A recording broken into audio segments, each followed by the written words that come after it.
Hey guys, welcome to a new video. Like, comment and subscribe if you enjoy. Without any further interruptions, enjoy the what if. 21. The Demon, the Witch and the Princess. So, you infiltrated this Baroque Works group to learn about what their goal was? Nami asked. Vivi nodded. To be fair, we already had the idea that they were planning to overthrow the kingdom, but we just didn't know for sure, she told them. Zoro smirked. That was pretty courageous of you, he complimented her. And not every princess loves her country enough to do something like that. Luffy nodded. Flashback. I'm sorry, I want to come with you, but I love my country and the country needs its princess. Thank you, Vivi replied, but we haven't actually accomplished anything yet. I hate to ask, but would you be willing to get me to Arabasta, to at least tell them what we know? Luffy tried to say something. We could get you to Arabasta, Nami begun in a smug tone. But it'll cost you, let's say, 1 billion berry. Vivi's face fell. Luffy's sweat dropped. She's acting like Vivi asked us to kill Whitebeard or something, he thought. Nami-san, the kingdom could pay that if we were doing good. Vivi replied to the offer in a somewhat desperate tone. But we've been in crisis for a few years now, not to mention we're in a state of war. But you know who is responsible, Luffy said, but it wasn't a question. It was a statement. She nodded anyway. So, who's the mastermind? Zoro asked after a while. Vivi paled and shook her hands in front of her in denial to answer that. I can't possibly tell you that. You'll be targeted, Vivi cried out. Luffy pouted. But we see, Zoro began. No, I can't tell you. You saved me and he's a horrible enemy. There's no way you'd be able to even touch him. Vivi yelled. He's the royal Shichibukai, Sir Crocodile. There was silence. Luffy and Zoro's sweat dropped, while both Vivi and Nami stared at each other in horror. Then something landed on the roof of the nearby building. Nami slowly turned her head in horror. She saw an otter and a vulture, both on the roof, both wearing shades, looking intimidating. Then she turned around and grabbed Vivi by her clothes and started shaking her wildly while crying comically and shouting at her with shark teeth. A sight that would normally be funny. Well, to Luffy it was, so he did what he always did when things were funny. He started laughing. Nami then took off, trying to escape. Well guys, it was nice being in the crew, but now I'm leaving before I'm killed, she said, but couldn't do that, because the otter stopped her in her tracks with freshly made pictures of her as well as Zoro and Luffy. Wow, very nice, she said while clapping, and the otter bowed dramatically in gratitude. Then she turned back and regained her crying shark expression, which she must have picked up from Arlong somewhere in the past or something. Now I can't even escape, she yelled at Vivi, who tried to comfort her by offering her meager, compared to the price demanded, savings. Then she turned to Luffy and Zoro.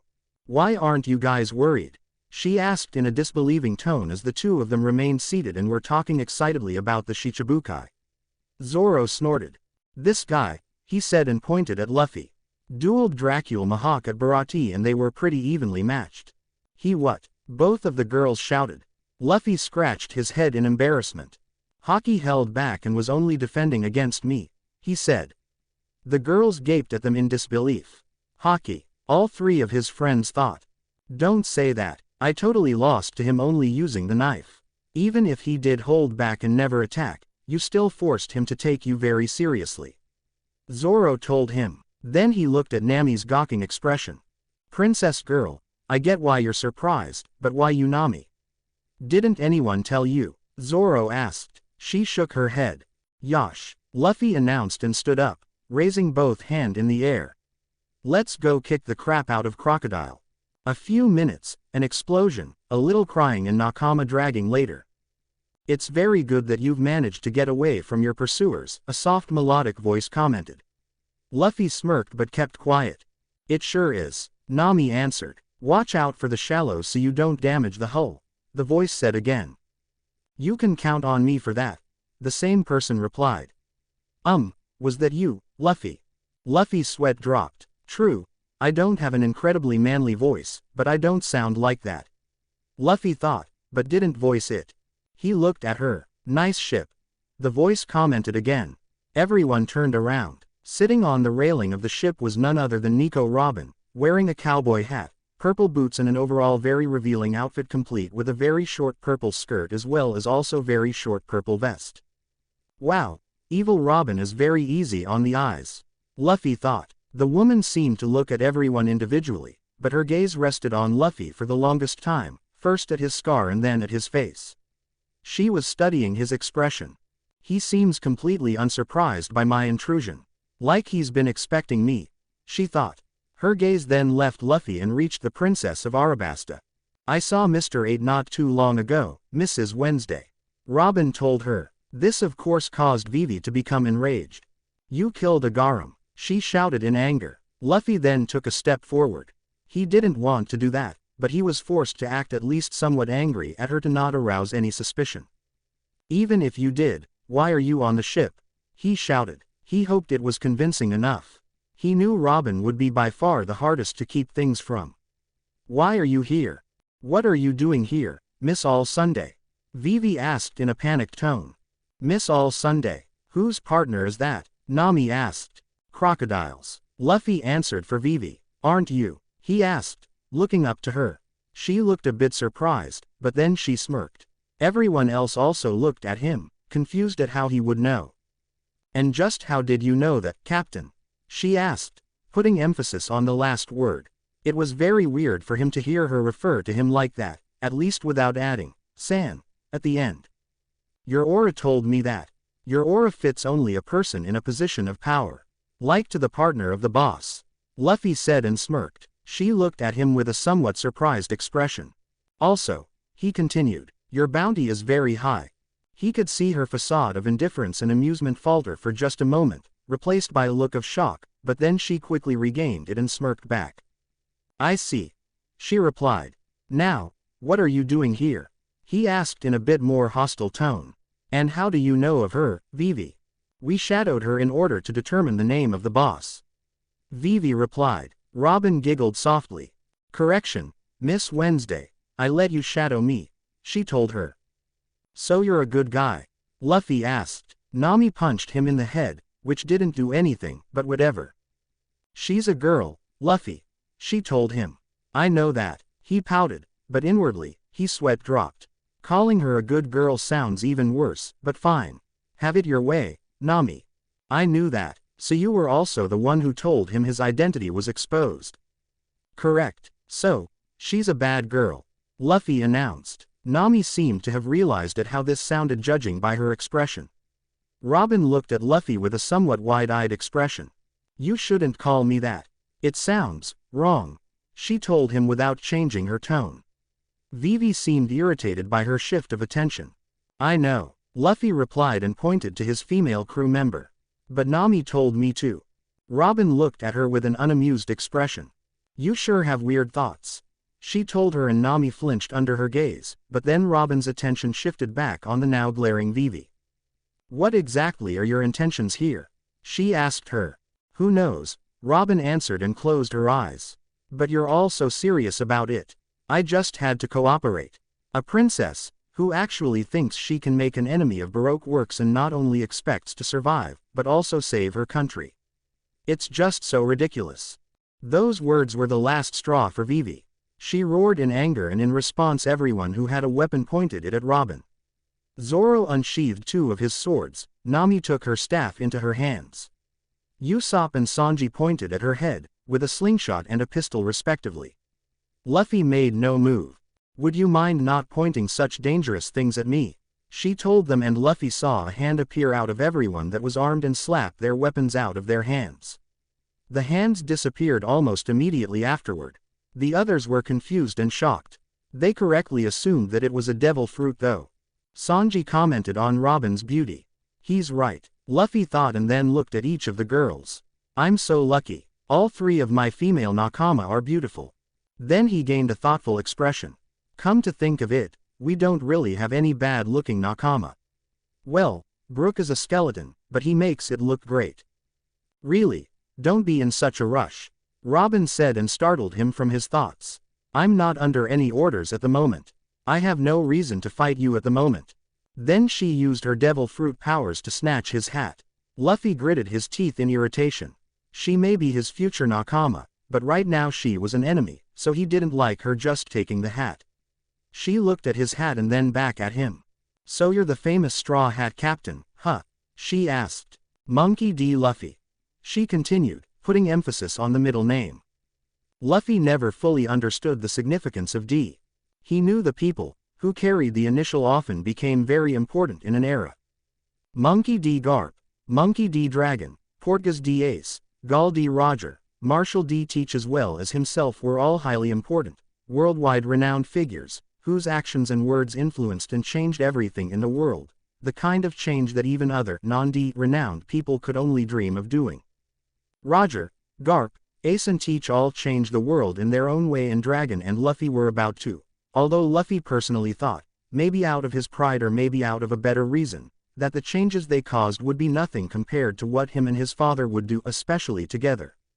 He glared at her as she put his hat on top of her own hat. "What bad luck," she commented. "You pirates picking up a princess that Baroque Works wants dead. And even though the princess is protected by a very powerful pirate, your chances with Mr. Zero aren't exactly high. But the worst is your next destination." Nami looked at her in surprise and then looked at her log pose. "The next island is Little Garden," Robin continued with a smirk. "My dears." Sanji's eye turned into a heart upon hearing this. "Even if we do absolutely nothing, you won't make it to your little kingdom, princess." Said princess gritted her teeth. "Isn't all that really foolish?" The Baroque Works second in command asked, but then threw them two objects.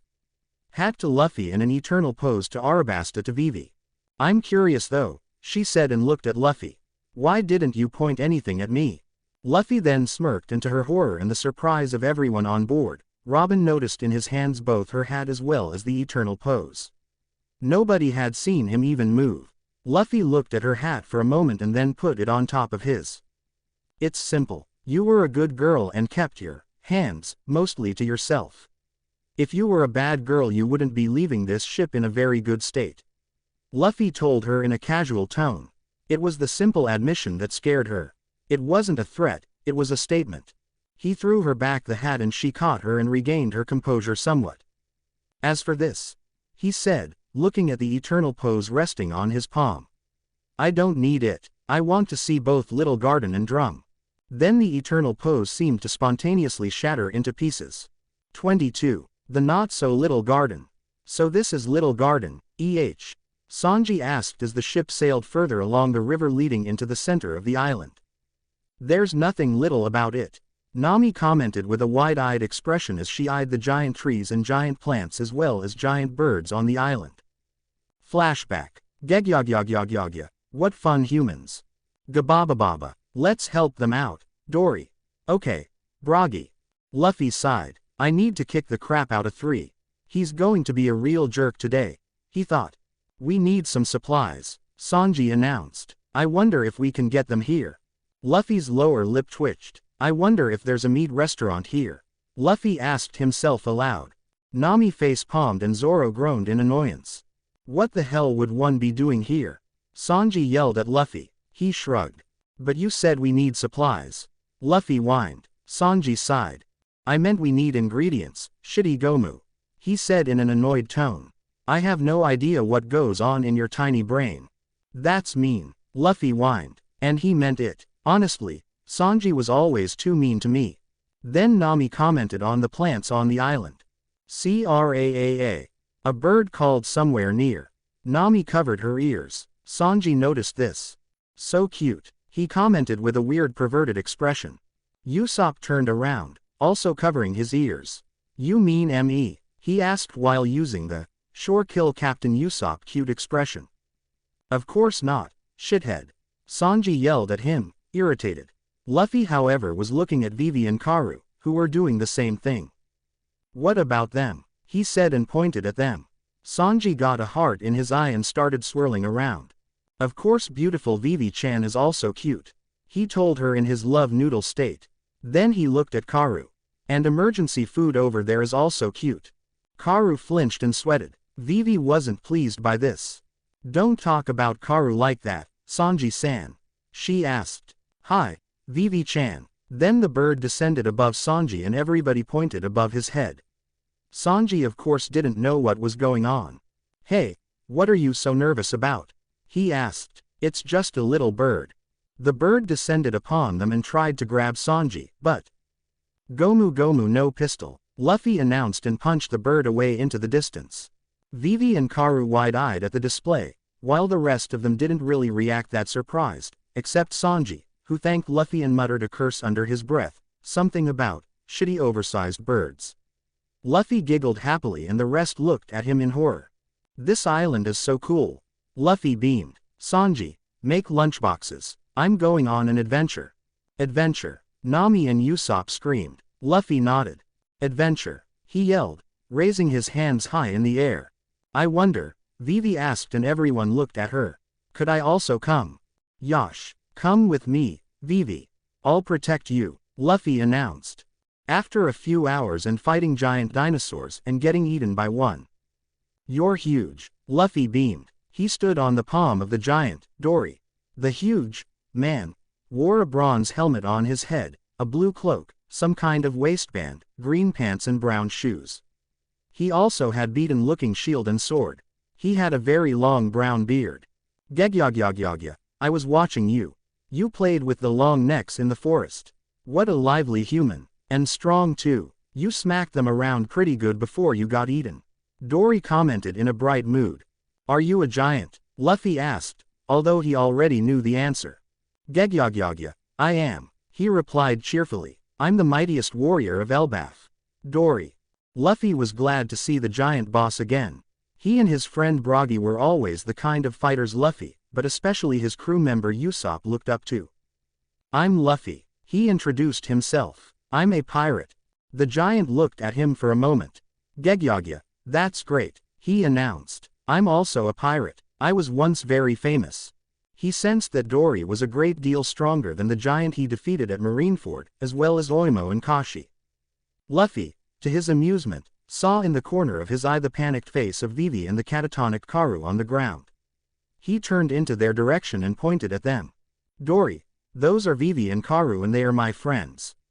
He announced. Vivi shook scared as the giant proceeded to pick them up. Let me take you to my place, you guys. The giant announced and took them. A few minutes later, Dory and Luffy laughed heartily while they ate. Vivi and Karu also ate somewhere in the background. Hey, that's great, Luffy beamed while sitting on a giant piece of half-eaten meat. Of course, Gegyagyagyaga, and your little lunchbox is also good. Dory replied, though it was much too small. You bet, Luffy told him. This was a pirate lunchbox made by my cook. If you said it was bad, I'd have to kick your ass. Kick my ass? The giant asked and Vivi and Karu spat out their drink, but Dory didn't think anything bad of it. What a funny little human. They're so friendly with each other. Vivi commented in shock. Giant Asan, your sword looks very beaten up. Luffy said and pointed to his weapon. Dory looked at it and then took it in his hands. Gegyagyagya, you're right, but it's survived for so many years. I've had it ever since our feud started. Dory commented. Well, you see, there's a rule on Elbaf. Dory started. If you start a duel with another giant, you must leave Elbaf. And then the god of Elbaf decides who is supposed to return.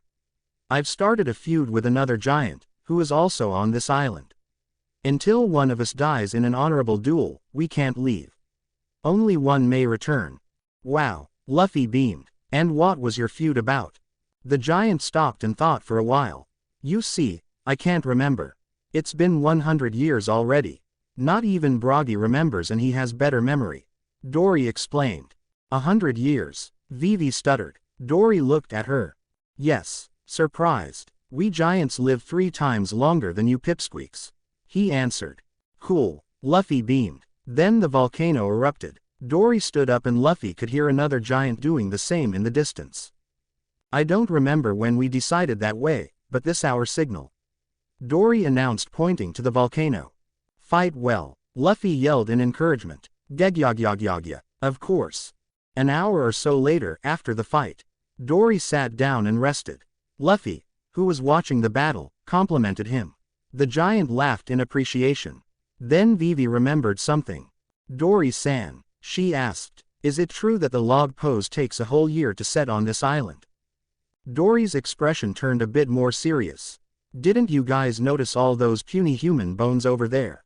Dory asked. Vivi's expression turned into one of shock. It seems a year on this island is too much for humans. Most wind up dying before the log pose sets. I don't know why. Flashback. Nami came from her cabin with a totally red face. We have to get to Arabasta, she announced. No, Nami-san, we have to get you to a doctor, Vivi told her. That's right, Nami-swan, Sanji confirmed. Girl, if you had arrived even 1 day later, I probably wouldn't have able to save you. You're immensely lucky. Luffy's eyes widened in horror. But, if you're meant to live on, then you'll be able to leave. One can always get lucky. Dory continued. That's right, we were lucky, and we'll be lucky again. Luffy thought and calmed down. I guess you're right, Luffy commented, and then they laughed together. Then Dory put the empty barrel on the ground and reached for a new one. Luffy then realized something. Flashback. How dare you do this? Interrupt a sacred duel like this. Don't think you'll get away with this, humans. No, wait, Dory. Luffy yelled, surprising the three that were with him. Dory dropped the barrel back on the ground. What is it? The giant asked, confused. You gave me this to drink, didn't you? I know, Luffy said and sighed. But there's something wrong with that barrel. Luffy lied. It was a white lie. There was nothing really outstandingly different about the barrel, but Luffy needed to stop Dory from drinking it. Something's wrong, Dory asked in bewilderment. Luffy nodded and walked up to the barrel. He checked over the barrel. Dory hadn't opened it yet, so Luffy did. Luffy didn't really expect that. The barrel was surprisingly easy to open, meaning it was opened a short time ago and wasn't closed tightly enough. Someone did something, Luffy announced. All three looked at him, still confused. What? The giant asked. Luffy took a sake glass from the ground where he set it when the giants went to battle. He filled the cup and smelled the sake. There was now no doubt. It's poisoned, Luffy told them. They all stared at him. Who would do something like that? Vivi asked as she covered her mouth in shock. Luffy shook his head. Nobody on the crew. I trust those guys, Luffy replied honestly. But I've sensed a few people skulking around on the island. It must have been them. He turned to Dory. Do you and your friend have a bounty? He asked. Dory eyed him for a moment, but then nodded. I don't know if it's still active, but we each had 100 million on our head, he replied. Luffy nodded. They tried to ruin the duel by weakening you. Then, when you lost, they'd try to kill Broggy themselves, Luffy told him. Dory stood up abruptly. They tried to ruin a sacred duel, he roared. Then, right at that moment, the volcano erupted again. I hate to ask, my friends, but could you? Dory started. Sure, Dory, I'll make sure nobody interrupts. Luffy interrupted Dory's words. Fight well. A few minutes later at the dueling spot. Dory, so we fight again. Gababababa. Broggy, the other giant announced. He had an axe and a shield. He wore a Viking helmet on his head. He had a brown shirt, pants and shoes as well as a belt and a blue cloak, same as Dory. Said giant then put his hand close to a nearby mountain. Gababababa. Why did you bring the tiny human here? Broggy asked. To watch the fight. Dory grunted in confirmation. Gegagagia. Broggy. Someone is trying to influence the fight. They poisoned one of his sake barrels. Dory told him. Luffy could see that Broggy was angered by this. So he offered to watch the fight. How dare they try that? Broggy roared. I want to find them and squash them, but we must fight, my friend. And then, they fought. Dory struck first and brought his sword upon Broggy, but his blow was blocked. Then he retracted his sword and Broggy struck, a blow which Dory also blocked. At almost the same time, Dory struck again and his blow was blocked again. Then, they retracted their weapons at the same time and struck each other, this time blocking each other from victory with their weapons. This proceeded for some time then, and then Luffy sensed something. 3. He thought to himself. Finally you show your face. He jumped off the mountain, activating his Soru, and proceeded to intercept the incoming attack. But it was wax. Luffy tried to punch it away, but it wouldn't work that way. Instead, the wax surrounded him. This is still fine, Luffy thought as he was being covered in wax. I still prevented him from interfering. Then Mr. 3 stepped out of the forest. Mugiwara, he said in an annoyed tone. Why did you have to interfere? Luffy was then completely covered in wax and the wax hardened. No matter, Galdino announced with a huff. I've got your nakama and you can do nothing, when trapped in my wax. True to his word, Luffy could feel his nakama nearby and too familiar weak to him or as near them. He must have used his wax to trap their legs, he thought. He couldn't possibly have got Zoro otherwise. Single quote.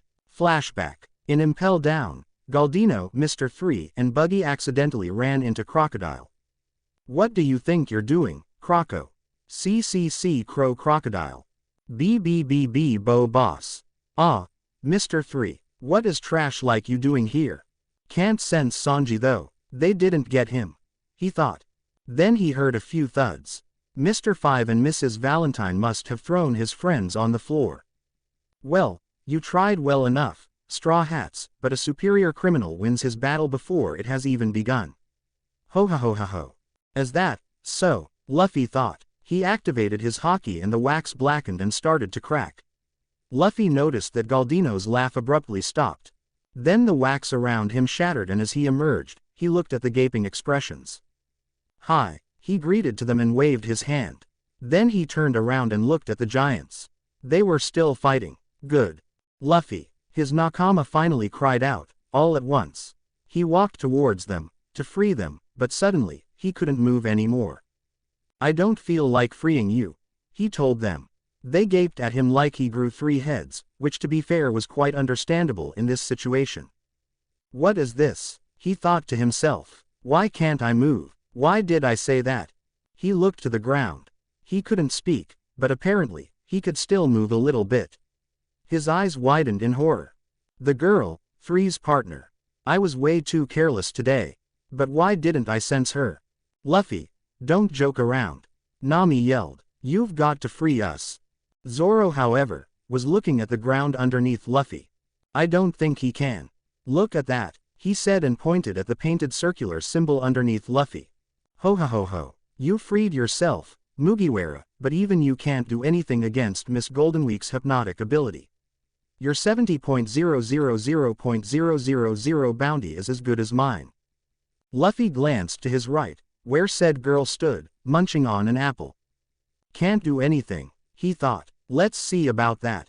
He tried to use his Conqueror's haki, but it wouldn't work and Luffy was absolutely sure he could have knocked her out, together with her accomplices. He tried to use observation haki, but it also wouldn't work.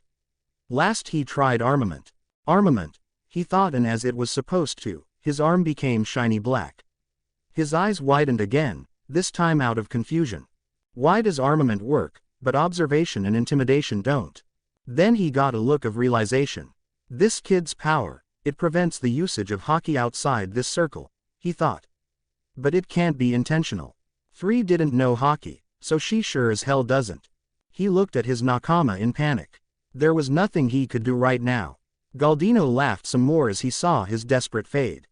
Flashback. Sanji's body fell on the ground, lifeless, just as Luffy ran onto the deck. He was completely charred. His cigarette fell on the floor. Akainu stood over him. He was the one who dealt the final blow. Akainu looked at him and smirked. You were too weak, Mugiwara. Luffy got more and more desperate and he turned his head around and around, desperate to find some hope. No, there's no way I'm losing my crew to 3 of all people.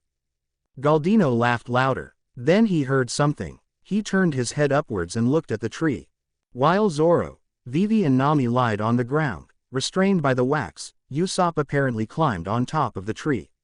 He probably intended to rain gunpowder stars upon them.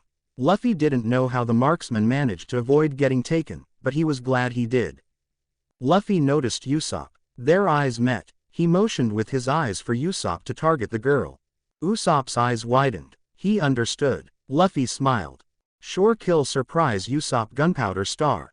Usopp thought and pulled his slingshot, and fired. Luffy could finally move again. Galdino's laugh stopped and he looked in absolute horror as Luffy roared.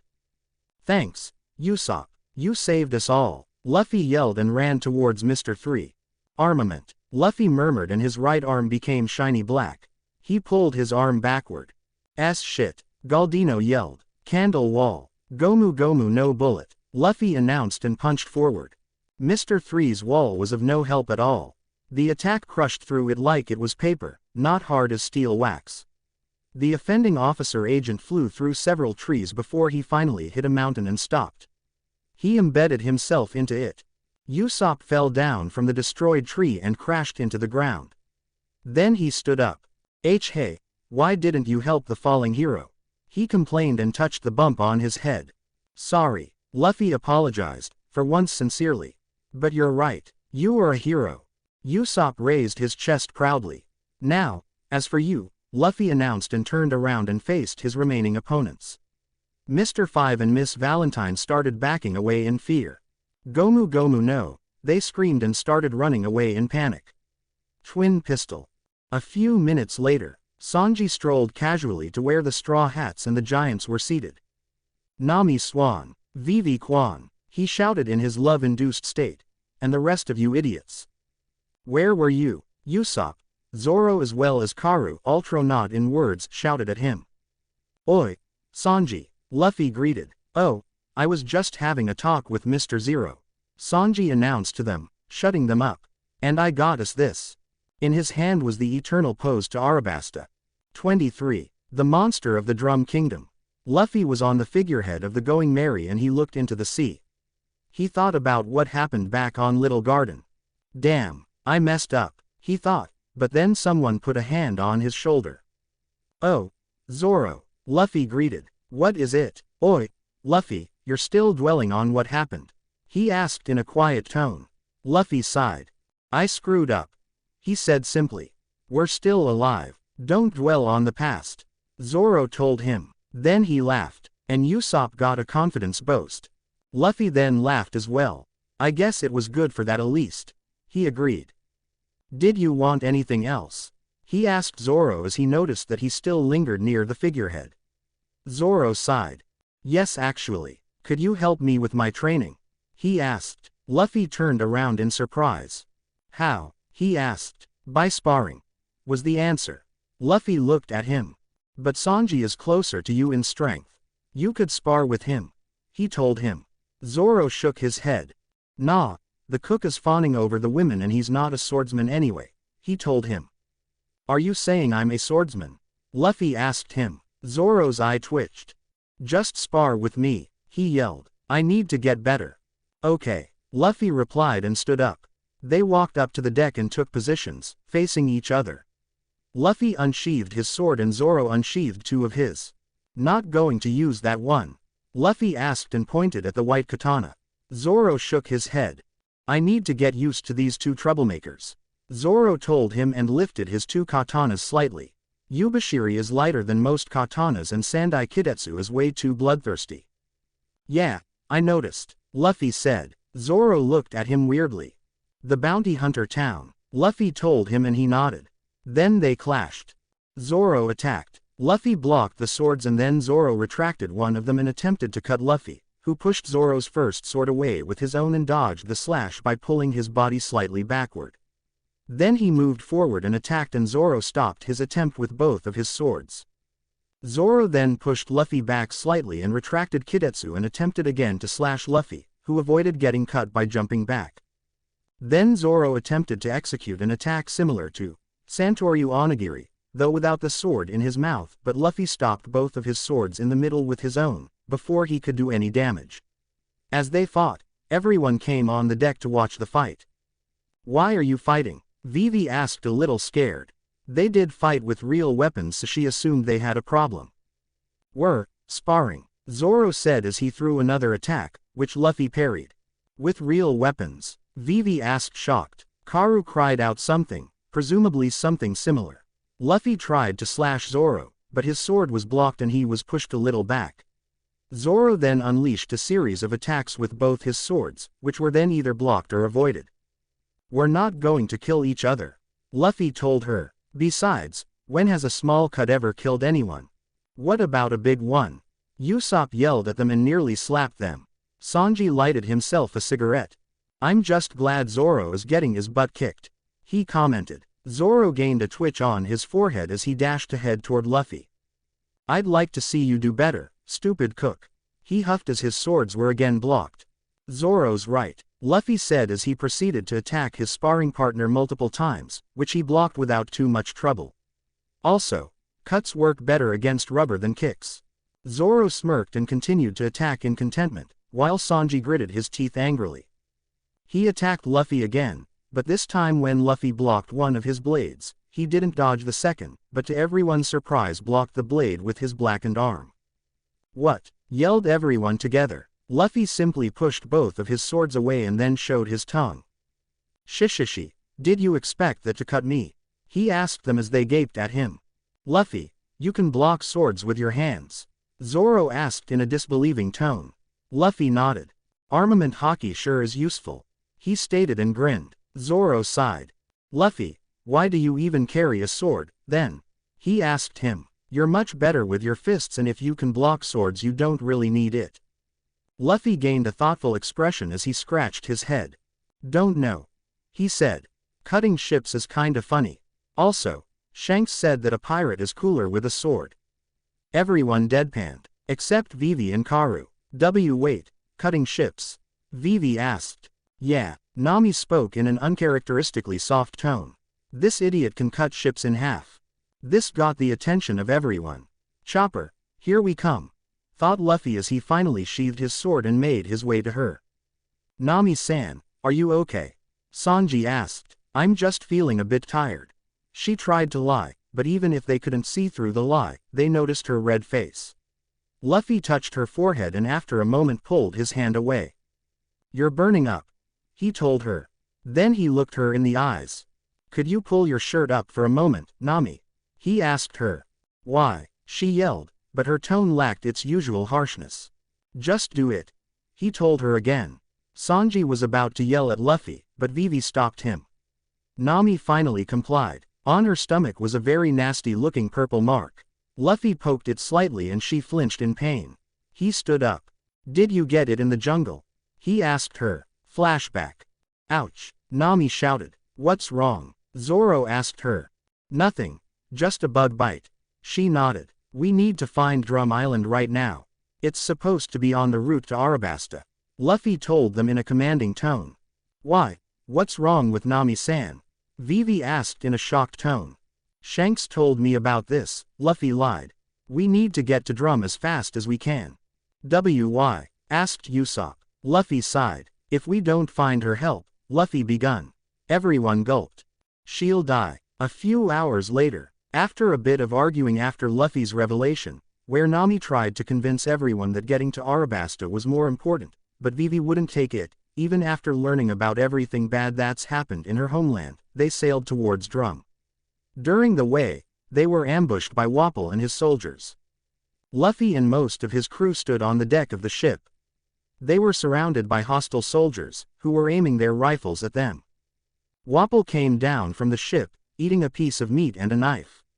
He was fat and had dark purple hair and a metallic jaw. He wore plate armor and a large hooded overcoat, made from an animal fur. He asked them if they had an eternal pose to Drum, which they denied, after which he told them he was going to take any treasure or supplies they have on board. He then proceeded to eat a part of the ship, and was sent flying. A few more hours later, the Going Merry entered Drum territory, but was ambushed by the villagers, who were exceptionally hostile to them. Even when they did nothing, they fired at them, nearly hitting Sanji twice and Vivi once, the latter of which was blocked by Luffy. Vivi, having learned that sometimes it was better to show piety and bow their head, than to proceed with violence, bowed her head and begged them to let them on the island. Luffy followed her example and soon after everyone else followed his. After letting them on the island, Dalton, their unofficial leader, took them to his house, where they talked. First he told them about the doctor and her usual visits. Then Dalton mentioned the recent raid by a group of pirates, the reason for the people's hostile behavior. Blackbeard, Luffy muttered and clenched his fist, unknowingly turning it black. This caught the attention of his crew, who knew that that didn't happen unless Luffy was considerably angry, as well as Dalton, who stared in shock at his arm. He too, however, got to the same conclusion. You know that pirate? He asked him. Luffy nodded. He was my brother's nakama, but if he did this, then he must have betrayed them. Luffy told him. He already knew that had happened. Thatch was dead and Ace and maybe Sabo too were coming to get him. Your brothers? Dalton asked. Luffy nodded again. My older brothers are part of the Whitebeard pirates under Yonko Edward Newgate. Luffy answered. He was met with shocked stares. Sabo or Blue Gentleman. Sabo has a bounty of 380 million berry, Luffy told them and they gaped like fishes. 380 million berry. Usopp yelled. Luffy smirked. My other brother has an even higher bounty. He continued. Their jaws dropped. Even higher. Vivi stuttered. Luffy nodded. His name is Ace or Fire Fist, Ace. He has a bounty of 550 million berry. He finished and looked at their astonished faces. I wonder how they would react if I also told them who my father, grandpa and the one who gave me the hat are. Luffy thought and suppressed a chuckle. Though Zoro already knows about Gramps, but he isn't here. Blue Gentleman and Fire Fist. Sanji said in a soft voice. Total bounty of 930 million berry. Usopp continued. Combined with yours, that's a billion berry. Vivi finished. What? All three yelled together. Dalton looked as pale as a wall. Luffy waved his hand in dismissal as he continued. Anyway, Blackbeard was one of them. He's not as strong as me or his former captain, but he's a formidable pirate, he told them. Then he turned to Dalton. If a pirate of that caliber decides to invade, there's not much defense against him. He told him. You were lucky that we didn't decide to act on your hostility. Sanji and Zoro are more than enough for a small army and that's without including me. Dalton nodded, shaken a bit by his words. Now, I really must take Nami to the doctor. Where is that witch? He asked. Dalton flinched at the last word. Why you really shouldn't call her that. Dalton told him. Listen, she's, after more hours of running, saving Sanji from getting stomped on, avoiding shitty giant rabbits and Wapple, which was thankfully much easier with Soru, and mountain climbing, which was, again, much easier with armament protecting his hands. Luffy woke up. Upon coming on top of the mountain, he was pretty exhausted and after being assured that his nakama were going to be fine, he dozed off right there in the snow. He opened his eyes, and there was Chopper. Flashback. Chopper's charred body lay on top of a few marine bodies in the men's quarters. The eyes that were usually so full of life and joy and curiosity were now empty. He quickly hid as Luffy sat up in bed, well the wrong way, but anyway, he hid behind the door frame. Luffy smiled. The reindeer approached him cautiously. You're awake. He spoke. You can talk, Luffy said. You're a monster. Chopper's face fell and he looked down, probably having been called that for the 1000th time. When the boy in the straw hat smiled at him, he thought that this time was going to be different. And now, he called him a monster. Just like me, Luffy said. Chopper's eyes widened in surprise and he looked at him. Look, Luffy told him and started to stretch his body in all possible ways. Chopper looked at him weirdly and then started to laugh. Luffy then smiled and leaned a bit forward. Chopper flinched and hid again. What's your name? He asked. The reindeer stepped forward again. It's Tony Chopper, he told him. I'm Monkey D. Luffy, the other man here is Sanji and the girl we carried is Nami. How is she by the way? She's going to be fine. Chopper told him. But Doctorine told me that the blasted girl was walking around naked on a prehistoric island. Luffy looked at him for a moment and Chopper nearly panicked, thinking Luffy would be mad. To his surprise, Luffy laughed. Hee, it seems you're getting along well, Chopper. A voice said. Luffy looked in the direction of the voice and noticed the body of a young woman, but then as he looked up he noticed the head of an old woman with sunglasses. He blinked a few times. So, my memory wasn't wrong. So you're Doctorine? He asked. She nodded. Hee, I am. Dr. Kurha answered. You were pretty reckless to climb a mountain on your own, carrying 2 of your nakama. She told him. But if you had waited much longer, she would have died so good job. Luffy nodded. By the way, she asked. You got up here pretty much undamaged. By all logic, your fingers should be completely messed up and you should have been half frozen, but you were only exhausted. Why is that? Chopper looked up to him in interest. I was also wondering about that. He told him. Luffy looked at them. "Ah, that would be my haki," he said. "Haki can protect your body, if you master it. Watch this." He pushed his right hand in the air and clenched his fist. "Armament," he muttered, and his fist became shiny black. They both looked at him in surprise. "Cool." Chopper beamed. Luffy smiled. This was the Chopper he knew. Doctorine, however, stepped forward and grabbed his arm and looked at it closer. "I've heard about this," she muttered, and after a few moments she released it. Luffy unclenched it and stopped the armament. "We also came here because we need a doctor on our pirate ship," he said. He looked at Doctorine. She smiled and nodded after motioning her eyes at Chopper. "Pirates," Chopper yelled. "Pirates are scum." To Chopper's surprise, Luffy nodded. "Yes, most are, but some of us sail to be free and have adventures," he told him. "Adventures," Chopper repeated. Luffy nodded, but then Chopper's eyes suddenly widened in horror. "What is it?" Doctorine asked. "It's Wapol," he told her. "I smell Wapol. He's here." After a few minutes, at the entrance. "Dr. Kurha, what have you done with my castle? Why is there a pirate flag there?" Wapol asked as Luffy, Chopper and Doctorine stepped from the building. Sanji woke up, but Luffy told him to protect Nami, although he really meant him not to kill himself by fighting outside. "It isn't your castle anymore, Wapol. Just leave," Dr. Kurha told him. He scowled in anger. "I'm going to destroy that damn flag," Wapol announced. Somehow, using the abilities of his Baku no Mi, he spawned a cannon from his body and fired. Luffy activated his Soru and jumped towards the flag. As the cannonball neared him, Luffy muttered his usual word. The cannonball crashed into his chest. Wapol laughed as the smoke cleared, but as it did his laugh abruptly stopped. Kurha and Chopper then noticed that Luffy wasn't near them. Where did he go? They thought to themselves. "Mugiwara," Wapol yelled in anger. "Why did you protect that flag?"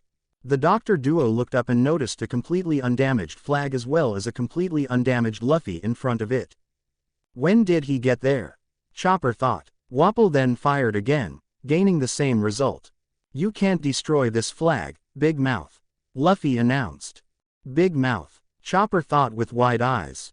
"I don't know what this flag stands for, but I know what every pirate stands for. It's a symbol of conviction," Luffy told him. Then he activated his Soru. Again, into the surprise and horror of everyone present, he seemed to reappear right in front of Wapol and he pushed him into the snow.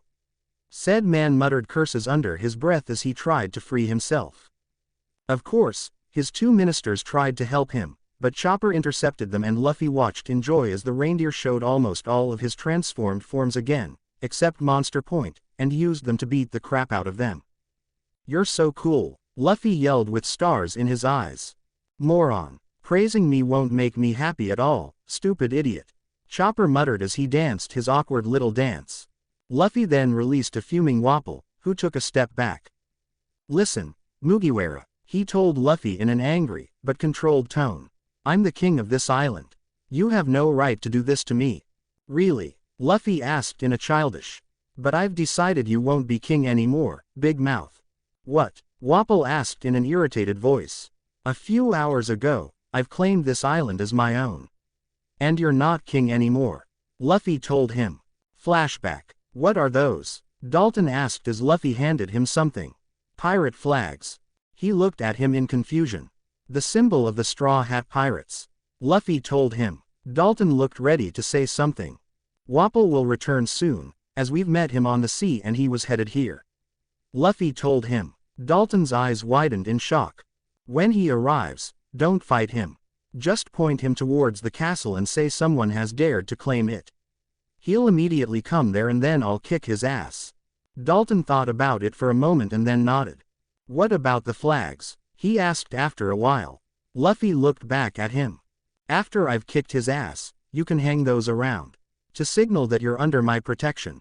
If you want to," Luffy told him. "I can't guarantee anything, but it should save you from at least common pirates and other king wannabes." "You'd do that for us?" Dalton asked in shock. "Put us under your protection?" Luffy nodded. "Your country will save my navigator, so it's the least I can do. Now I have to leave and make sure that happens." "Claimed?" all three of the remaining people asked. Luffy nodded. You can't do that, Mugiwara. Listen, Drum Kingdom is a member kingdom of the world government. If you do this, the government will take action. Luffy laughed. I'm wanted for 70.000.000 berry, big mouth. Don't care, he told him. 70.000.000 berry. Both Chopper and Doctorine repeated in their minds. Now leave, Luffy ordered, but the fallen king wouldn't go that easily. He tried to punch Luffy, but he avoided. Then he pulled back his fist. Armament, he announced. Gomu Gomu no pistol. And that was that. A bit later, after everyone arrives. I just wanted to thank you for all you've done for us today, Chopper said nervously.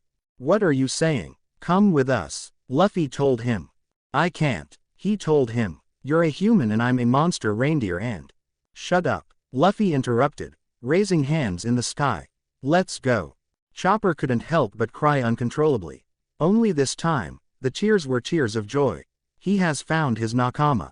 24. Mr. 2 Bon Clay. Something crashed. Why you jerk? Someone yelled from the men's quarters. The rest of the crew was on the deck, except Sanji, who was cooking, and Luffy, who was in the men's quarters, and Chopper, who went to get him. Chopper came running out of the room and he was crying. Vivi, Usopp and Nami, who were on deck, noticed this. Zoro was on watch duty. What happened, Chopper? Usopp asked the reindeer as he ran towards him and hid behind his leg. Nami and Vivi also looked at him surprised. Zoro also noticed this from the top of the ship and watched. Luffy, Chopper stuttered. I went to wake him to play with us. He hiccuped, and then he threw that stone he's got at me and yelled. Chopper finished. I thought Luffy was nice. Hic. Usopp's eyes widened in realization. Flashback. Would you just shut up? I didn't have any freaking sleep in 2 days and now I have to listen to this stupid crap. Just shut the hell up and go back to your stupid ship, Don Kling or whatever the hell your name is, jerk. So who did you piss off? I'm not in the mood for this. Get lost, jerks. What are you jerks still doing here? Do your job, jerks. Luffy-san did what? Luffy yelled at you. Vivi and Nami both asked at the same time. That's right, they weren't there. Usopp thought. They don't know about it. Usopp took up his, Captain Usopp, stance. Yosh, Captain Usopp will now tell you what's going on, he announced. Nami face-palmed at his stance, but Vivi and Chopper looked at him expectantly. He then sat on the ground. Luffy probably had nightmares again and couldn't sleep, so he's in a really bad mood today. Usopp told them. Really? Luffy has nightmares? Chopper asked. Luffy-san has nightmares, Vivi asked in a bewildered expression. But he is so strong. What could he have nightmares about? Truly, it boggles the mind, how such a powerful man could be kept awake at night by bad dreams. Everyone nodded at her words. I'm not sure. He usually mutters in his sleep about meat, Usopp answered and Nam face-palmed. But often he trashes around, muttering names. What names? Nami asked. Ace, Sabo, Usopp began. But also our names. Also Robin and someone called Eva-chan sometimes. And a few others. Chopper nodded and wiped his tears. I heard him say Jimbei a few times, he told them. Who are Eva-chan, Robin and Jimbei? Nami asked in confusion. Nobody knew. Zoro on top, who listened to them, also furrowed his brows, trying to remember something, but got nothing. Then everyone heard the sound of someone walking in sandals. Luffy climbed up from the men's quarters and stomped towards the kitchen, completely ignoring his crew. True to Usopp's words, Luffy looked like he didn't sleep at all last night. He had black bags under his eyes and an annoyed expression on his face. He walked up to the kitchen door. Sanji, food, he demanded, but not in his usual cheerful tone. Sanji opened his mouth to yell at him, but then he noticed his expression. Shit, not again, he thought and flinched. Hi, Luffy, he answered in a nervous tone. He gave him a plate of snacks from the refrigerator. Eat that, but you'll have to wait until I'm finished cooking for more. Luffy nodded and walked away while eating the snacks. Everyone on the deck, except Chopper and Usopp, had shocked expressions on their faces. Hey, why is everyone so shocked? Chopper asked. Usopp looked at him. Did Sanji-kun just give Luffy a snack before lunch? Nami asked in disbelief. I know, right, Vivi confirmed. He usually kicks him into the mast or yells at him. Zoro sweated. Damn, Cook is almost like he's afraid of Luffy. Everyone turned to Usopp, as he knew the most about this. What's going on, Usopp-san? Vivi finally asked. Yosh, Captain Usopp will now, he started. Will you just answer the damn question, Usopp? Nami interrupted with a twitch. Usopp sighed. Fine. He answered. When Luffy was in such a bad mood last, he yelled a lot the whole day, even at us. And he blew up at basically anything we said or did that irritated him. Honestly, he's scary without sleep. This happened before, Nami asked confused. Usopp nodded. At Barati, the day Don Krieg came. Usopp told her. Basically, just try not to piss him off.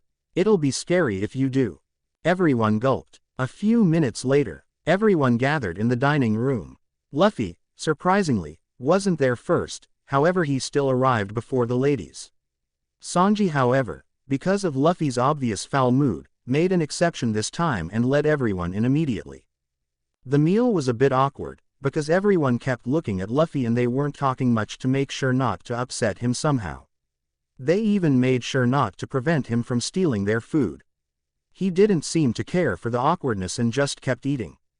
Then, in the middle of the meal, guys, I want to talk to you about something, Luffy announced. Everyone raised their heads and looked at him. I have a feeling that we'll be meeting one or both of my brothers soon. Luffy continued. Everyone looked at him in surprise. I think everyone here knows who they are, right? Everyone nodded. Usopp, Vivi and Sanji told Zoro, Chopper and Nami while traveling. For some reason Zoro still hadn't told anyone who Luffy's grandpa was, but Luffy was fine with that. I have something to ask you. Luffy continued. Ace and Sabo don't know that I'm stronger than them and I'd like to keep it a secret for now. But why? Usopp asked. Luffy sighed. I can't tell you that yet. But please promise me. Even if they say I'm weak, even if they brag about their strength, don't correct them, he told them. Everyone looked at him oddly, but then they nodded. I don't get it, but we'll do as you say, Captain. Zoro answered for everyone. Luffy nodded. Good. One more thing. Don't mention hockey at all. And if they join us in our travel, you'll stop your observation hockey training for that time. Luffy continued. In fact, don't talk about hockey to anyone outside this crew. What's the point of this, Luffy? Nami asked. The weakling trio was actually relieved that they wouldn't have to train hockey if one of the brothers came aboard, but it was still strange. Luffy sighed again. I can't tell you that. All I can say is that someday, you'll understand. Knowing they wouldn't get anything else out of Luffy regarding that topic, everyone continued eating. A few hours later, since the crew had very little food left, they were very near Arabasta now, but still, the food was a problem. They were forced to resort to fishing to fill their refrigerator a little bit. Chopper, Usopp and Karu, somehow, were the ones doing it. However, it didn't work too well primarily because of all of them being idiots, so later Usopp and Luffy used Karu as a bait to try to catch something big, hopefully a sea king, that was what Usopp said. Then the ship passed through some kind of strange mist, one of the many odd phenomenons of the Grand Line. Unknown to the another ship also passed the mist, but from the opposite side. As they left the mist, they noticed a man clinging to Karu's neck. They all looked at each other and blinked a few times. Bon-chan, thought Luffy, I've missed you. Clinging to the duck was a strange man with short, black hair and a lot of makeup on his face. He had blue medieval-looking clothes, pink ballet shoes as well as a pink coat with 2 swan decorations in the shape of number 2 on his shoulders. Oh my, Mr. 2 shouted, why am I clinging to this spot-billed duck, when I've only met him? With that he released the duck, but since he didn't expect there to be sea underneath, he was in for quite a surprise. Help me, please, I'm a hammer, he yelled as he sank. The straw hats of course saved him. He sat down on the deck on the ship, his clothes completely soaked, and thanked them. Oh, I thought it was all over. No, really, Swan, Bon Blay began, but my life was saved by pirates that I do not know. I won't forget your kindness. He bowed to them, then his eyes wandered to Vivi. Well, aren't you a cute one? You're just my type, he told her and blew her a kiss. Vivi shook her head. What a strange guy. How can such an outfit possibly fit a guy? Luffy thought to himself as he looked at Bon-chan. And yet it does. Hey, you can't swim, right? Do you have a devil fruit? Luffy asked him aloud. He nodded. You're so right. I suppose I can show you, since you saved me. Bentham sang out and stood up, moving his body in a very feminine fashion. There's no rush, so I might as well put on a show. Prepare to witness my ability. He yelled out, but then he struck Luffy with the palm of his hand, sending him into the nearby railing. Everyone nearly panicked, thinking he was attacking. Zoro took out his swords. Mr. 2 however shook his hands in front of his face in denial of the accusation. Wait, yo. He yelled and everyone could hear that his voice was changed. As Bentham moved his hands away, everyone stared in shock. He looked exactly like Luffy. Stop joking around. Mr. 2 yelled out in Luffy's voice. Surprised you, surprised you, surprised you. Jahahaha. When I touch myself with my left hand, he said and did that. See, back to normal. That's the ability I gained with the main no mi. Luffy then stood up and the hat shadowed his face. Everyone of the crew cringed, knowing what kind of mood Luffy was since morning. Cool. Luffy finally beamed and everyone released a breath that they didn't know they were holding. Bentham, who was oblivious to the exchange, proceeded to touch everyone's face while they were back at gaping at his ability. Well, there's no real need to hit anybody though, he announced. Hi, look at me, he said and touched his face with his right hand, changing into Usopp. If I touch my face, he changed into Zoro. With my right hand, he changed into Chopper. I can imitate anyone, just like this, he said and changed into Nami. Even the body, he told them and unbuttoned his shirt. Usopp, Chopper and Luffy all stared at Nami's features, but soon Nami's punch knocked Mr. 2 on the ground. Cut that out, she yelled at him furiously. A single droop of blood exited Luffy's nose. Damn. So cool, he screamed with stars in his eyes. Well, I'm sorry to say that I can't show you any more of my abilities. Bon Clay told them as he sat down again. They of course convinced him otherwise, so he showed them a few of the faces he has saved. Among them a few very weird ones, but also the face of Vivi's father, which shocked and horrified the princess. The four immediately became fast friends and danced around on the deck. Then Mr. 2's ship arrived to take him back. Oh, my time to leave has come. How tragic, Bentham announced. They begged him not to go, but to no avail. Do not be sad. Journeys and partings go hand in hand. But remember this, to true friendship how long you've known each other means nothing. Don't cry for me, he told them. They waved him goodbye and he jumped on his ship. Now let's go, boys, Bentham announced to his crew. Hi, Mr. 2 Bon Clay-sama. The crew answered. Fought. 25. Portgas d'Ace. Luffy jumped down from the ship, ignoring the cries of his nakama, that were telling him that he'll be recognized. There was only one thing going through his head right now. Ace, where are you? Sabo, are you with him? Luffy hoped that Ace took Sabo with him, although he seriously doubted that. From what he'd seen of Ace's ship, it was only big enough to carry one man comfortably, if you could call it that, considering that you most likely had to stand the whole journey. Also, from what he understood, Ace ignored the orders of his captain and went ahead to find Blackbeard by himself since he was so hot-headed. Sabo was a different kind of person though, and Luffy doubted Sabo would do the same. Luffy clenched his fist. Even if I have to go to both Impel Down and Marineford again, even if I have to go through hell itself, I'll still prevent your deaths. Luffy thought, maybe I'll compensate death with Blackbeard and Akainu. His fist turned black. Then he realized what he was doing. Damn, if I unknowingly use this in front of Ace, Luffy thought as he relaxed his posture. Well, it'll be a problem. He continued to walk. After a few moments, he finally reached the city. The sign at the entrance read, Nanohana. Yep, this is definitely the place where I meet Ace, he thought. He walked through the streets and looked around, observing the different buildings. Although he wasn't that hungry, he still wanted to find the restaurant. Would you like to live for 1,000 years, sir? A man with a gold-painted apple asked him. His eye twitched in irritation. "No thanks," he answered. But the man wouldn't drop it. "Are you sure, sir? Everyone wants to live long," the man told him.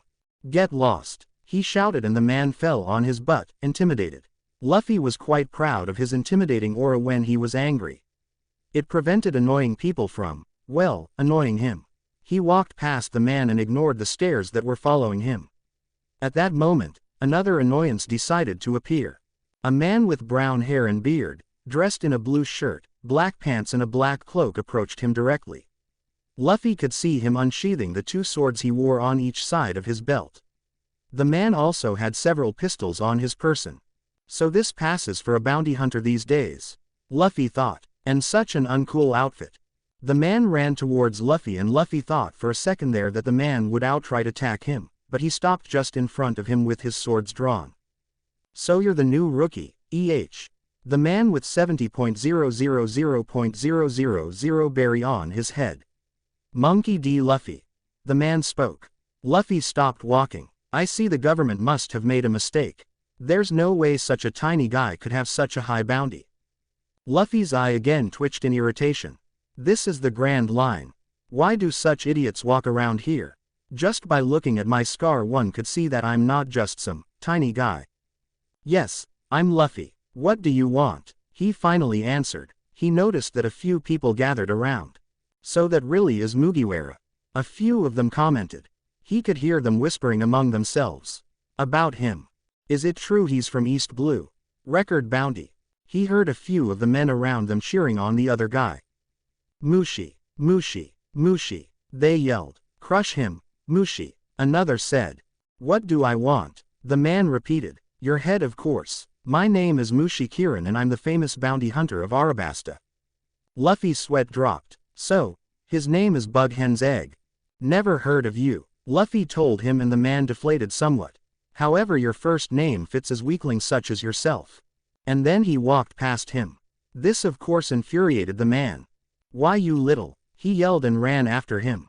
He attempted to slash Luffy, but Luffy easily dodged every one of his pathetic attempts as he walked, searching for the restaurant. "Fight me, damn it," the man yelled. Luffy stopped in his tracks and turned around. "I have no need to fight bugs," he told him. "Armament."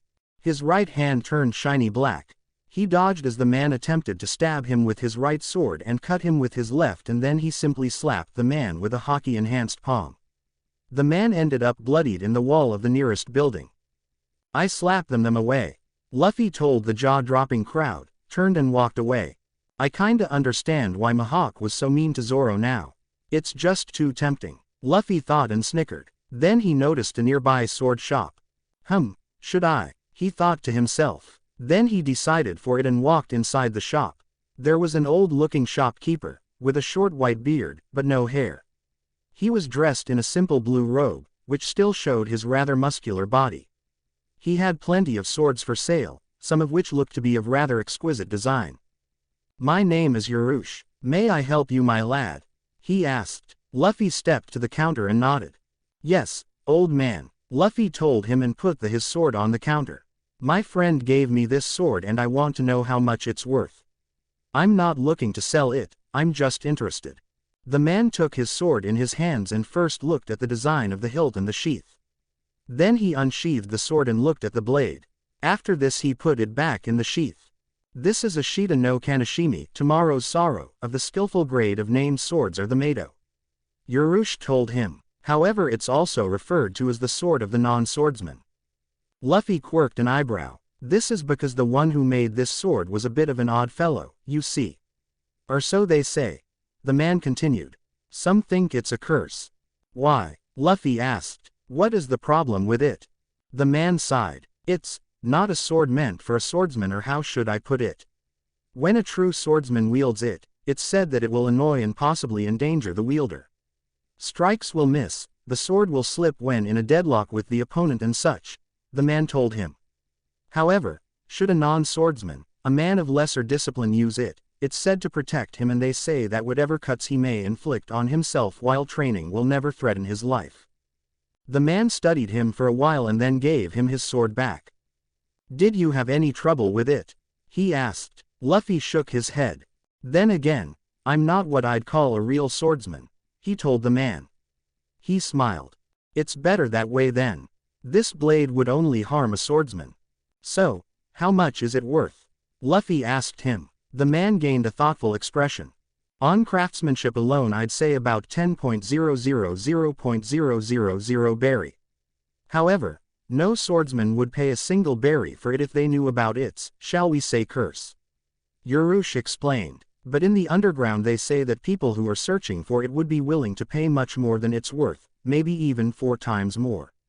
Luffy nodded. Then he reached into his pocket and pulled out a few berry notes and put them on the counter. Lad, I didn't give you anything. You don't have to pay. The man told him, somewhat shocked. Luffy smiled. For your time, Luffy told him and walked out of the shop, leaving a very shocked and grateful shop owner behind. So that's why Shanks gave me this sword. Luffy thought and pushed the sheathed sword back into its place. Then he heard a very familiar voice. Even in this place, your vigilance against pirates is still as high as ever, Smoker-san. A voice told.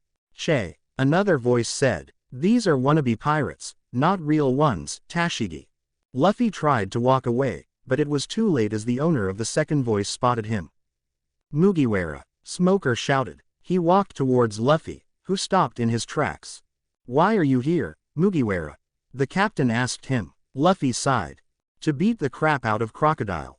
Luffy told him. He knew telling Smoker would not ruin anything, as the man would be in his way anyway, but Smoker might also decide to help him in some way, since he was one of the more decent Marines Luffy knew.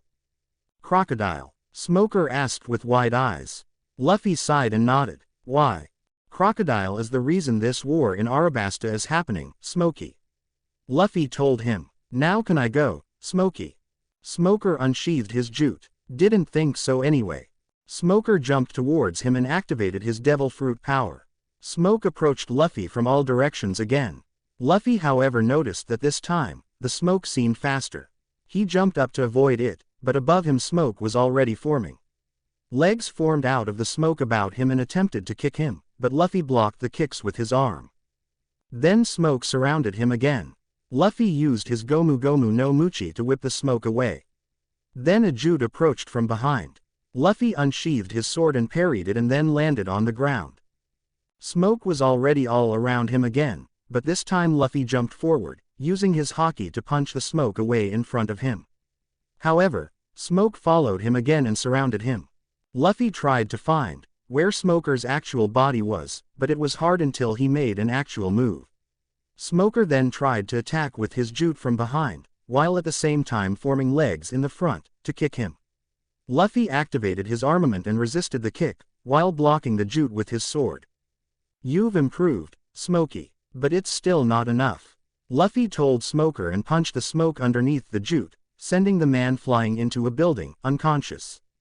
Then Tashigi yelled and tried to attack him. He sidestepped the swing and punched the hilt of her sword, sending it from her hands. Your captain will be fine. I don't kill good men, he told her and walked away, and then she ran to her commander. Luffy then used Soru to get away from the scene fast. When he stopped, it was right in front of the restaurant. What luck, Luffy thought, but then he was confused, as there were a lot of people in front of it, many more than usual. What's going on? He walked to the crowd and asked a nearby man.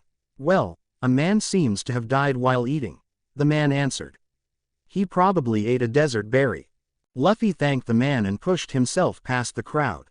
Finally he arrived in the front. He smiled. On the chair in front of him with his back turned sat none other than Portgas Diaz, with his Whitebeard pirate's tattoo and his face in his food. He walked up to the man, ignoring the irritating protests of the onlookers. They said that approaching a man who died because of a desert berry was dangerous, and to the shock of everyone punched him on the head. Why are you punching a dead guy? Someone yelled in outrage. Luffy gained a twitch above his eyebrow. Then to everyone's horror the dead guy lifted his head and turned around. He woke up. Everyone yelled at once. Luffy gained another twitch. Ace glared at him for a moment, but then his expression eased somewhat as he realized who he was. Lu, Ace asked. Ace, stop falling asleep in your food, Luffy told him in an irritated voice. He fell asleep. Everyone yelled again. That was the last straw. Get lost, annoying jerks. Luffy yelled. They fell on their butts and scrambled out of the restaurant. Ace blinked a few times. Is that really Luffy? He asked himself. Then said man walked up to the counter and sat down. He poked the man in charge a few times. Food. Give me food now. Do your job. He yelled at him. The man bowed and complied. Ace sweat dropped. Lu, is that really you? Ace asked. Luffy's eye twitched. Of course I am. Who do I look like? He asked him. Luffy's evil twin, Ace said in a deadpanned expression. Luffy sighed. Well, that happens when I don't get any sleep. He told Ace. Then they ate. Afterwards, they headed to the ship, but were stopped by Baroque Works agents in an alley. Well, aren't we lucky? An agent commented. We get both Fire Fist Ace and Straw Hat Luffy in the same day. Would you just get lost, stupid weaklings? Luffy shouted at them. This of course angered them and they attacked them furiously. Luffy, you really need to work on anger management. Ace told him as he avoided a slash. Luffy wasn't in the mood to screw around however. Luffy unsheathed his sword. NK no Economy, circular red wave. Luffy yelled and slashed around himself, completing a circle. I'm not sure how well I explained this. He used no haki, so the attack passed through Ace's Logia body, but it cut up everyone else, as well as cutting most of the closest buildings. Ace's jaw was on the ground while buildings fell apart around them. Luffy just nonchalantly sheathed his sword and continued walking. You cut me too, Ace yelled angrily. Luffy looked at him oddly. You're a Logia, why do you care? He asked him. Ace sighed. Anyway, since when can you use a sword? Ace asked him. Luffy shrugged. Shanks told me about flying blade attacks and then I trained myself to be able to do them. Luffy told him. He also gave me this Mato. Luffy lifted his sheathed sword. Luffy, Ace began. Shanks was in the New World the whole time. He couldn't have given it to you. Also, flying blade attacks are very high-level techniques. How did you manage to learn them in East Blue of all places? Ace, Shanks gave me the sword when I was 5, but told Makino to guard it until I was at least 14. Luffy said. It was half a lie of course. Luffy gave the katana to her voluntarily and Shanks never said anything like that, but the rest was true. Also, I'm not an idiot. When Shanks told me how to do it, I knew how and in 3 years I mastered it. Luffy continued. Again a lie. Luffy trained under Shanks for a month, which while it didn't make him master the technique, it at least gave him an idea on how to master it. Ace nodded. Listen Luffy, would you join the Whitebeard pirates? You're Nakama too, of course. Ace then asked. Whitebeard is the greatest pirate I know. I want to make him the Pirate King. Luffy looked at him. No, that's unless he puts me in charge. Luffy replied. Ace laughed. Come on, Luffy, at least think about it. He asked again. No, Ace, Luffy answered with a tone of finality. My dream is what I am and my dream is to be the Pirate King. Always has been, since I was 7, quote. Ace sighed. But I would like to talk to him. To thank him for taking you in. Luffy continued. Ace looked at him oddly. You've found your place, Ace. I need to thank him for that. Luffy told him. If you promise you won't be a jerk, I'll give you the Den Den Mushi number. Ace said after a moment of silence. So, basically, you don't want me to call him today? Luffy asked. Exactly, Ace answered. By the way, where's Sabo? Luffy asked. Ace looked at him. I'm alone, he answered. Damn. 26. Ace meets crew. So why didn't you get any sleep, Luffy? Ace asked as they searched for the Going Merry. Don't tell me you're having nightmares again. Luffy nodded. It got better when I was with you for a while. I got them less and less often. But after you left, they started again. He told him. Ace sighed. It's weird to see you all pissed off at everything again. Ace said. You're so different when you can't sleep because of them. You're really like an evil twin of Luffy. Well, I met a lot of annoying people today too. Luffy replied with a shrug. I can't exactly stay calm while both feeling like crap and having to listen to stupid crap all day. I guess you're right, his brother replied. But still, I haven't heard you yell at someone like that in like forever. It's been very long. Flashback. Luffy, Ace and Sabo walked around the gray terminal, trying to find something fun to do, when a few thugs surrounded them. He, you're those troublemakers, aren't you? One of them said. Blue Jam told me to take care of you. Ace and Sabo prepared to fight, but Luffy just stood there. His eyes darkened. Would you get lost, stupid jerks? He suddenly exploded and attacked them. Surprisingly, his powers worked perfectly that day and he beat them all up. Ace sighed. Honestly, when are you going to tell me what happened to you? It's not normal for a man to have nightmares about his friends dying all the time. Ace started. Luffy shook his head. I can't tell you, Ace. Ace sighed and nodded in defeat, but then his eyes darkened. Did Gramps do something to you? Ace almost yelled, but Luffy quickly shook his head. Grandpa has nothing to do with it. He answered. Your dad? Ace asked again. Same response. I've only met my dad for the first time after I set sail, Ace. Luffy answered. Ace nodded, but then his eyes widened in surprise. Wait, you know who your dad is now? He asked Luffy. He nodded. So how was the meeting? Luffy sighed. I called him Mr. Sperm Donor. He answered after a moment of silence. Ace blinked a few times. Then he started laughing. I'm sorry, Ace said as he laughed. It's just too priceless, ha ha ha ha. You calling the revolutionary dragon, ha ha ha Mr. Sperm Donor. I guess it is, shishishi. Luffy agreed. Then he noticed Ace's tattoo on his arm. He pointed at it. I see you really like your name, big brother. Luffy commented. Ace shrugged. Oh, I also got a tattoo.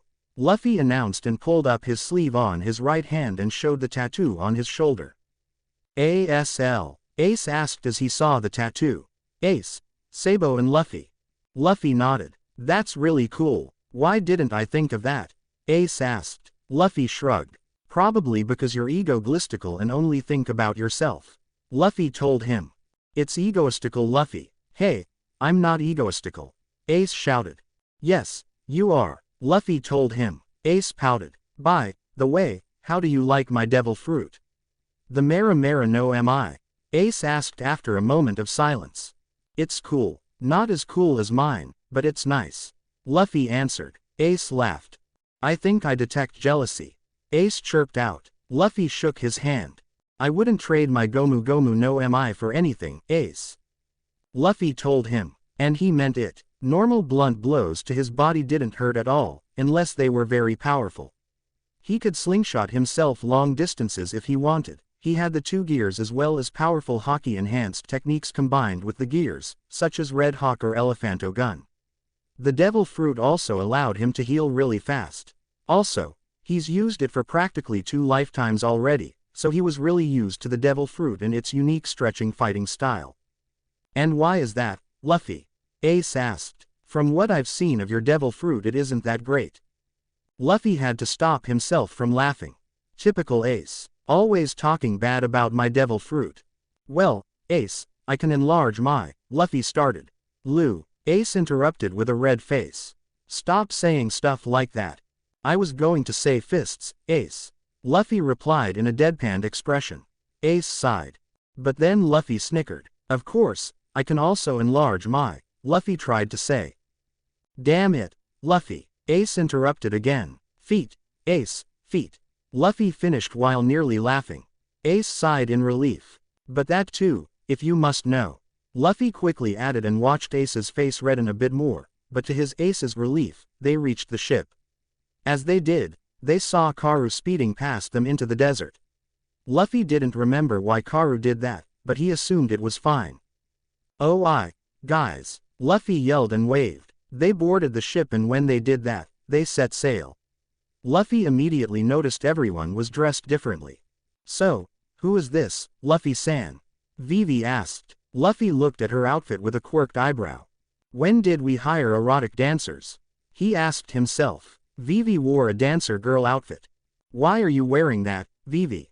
Luffy asked earnestly. He did not remember from the first time.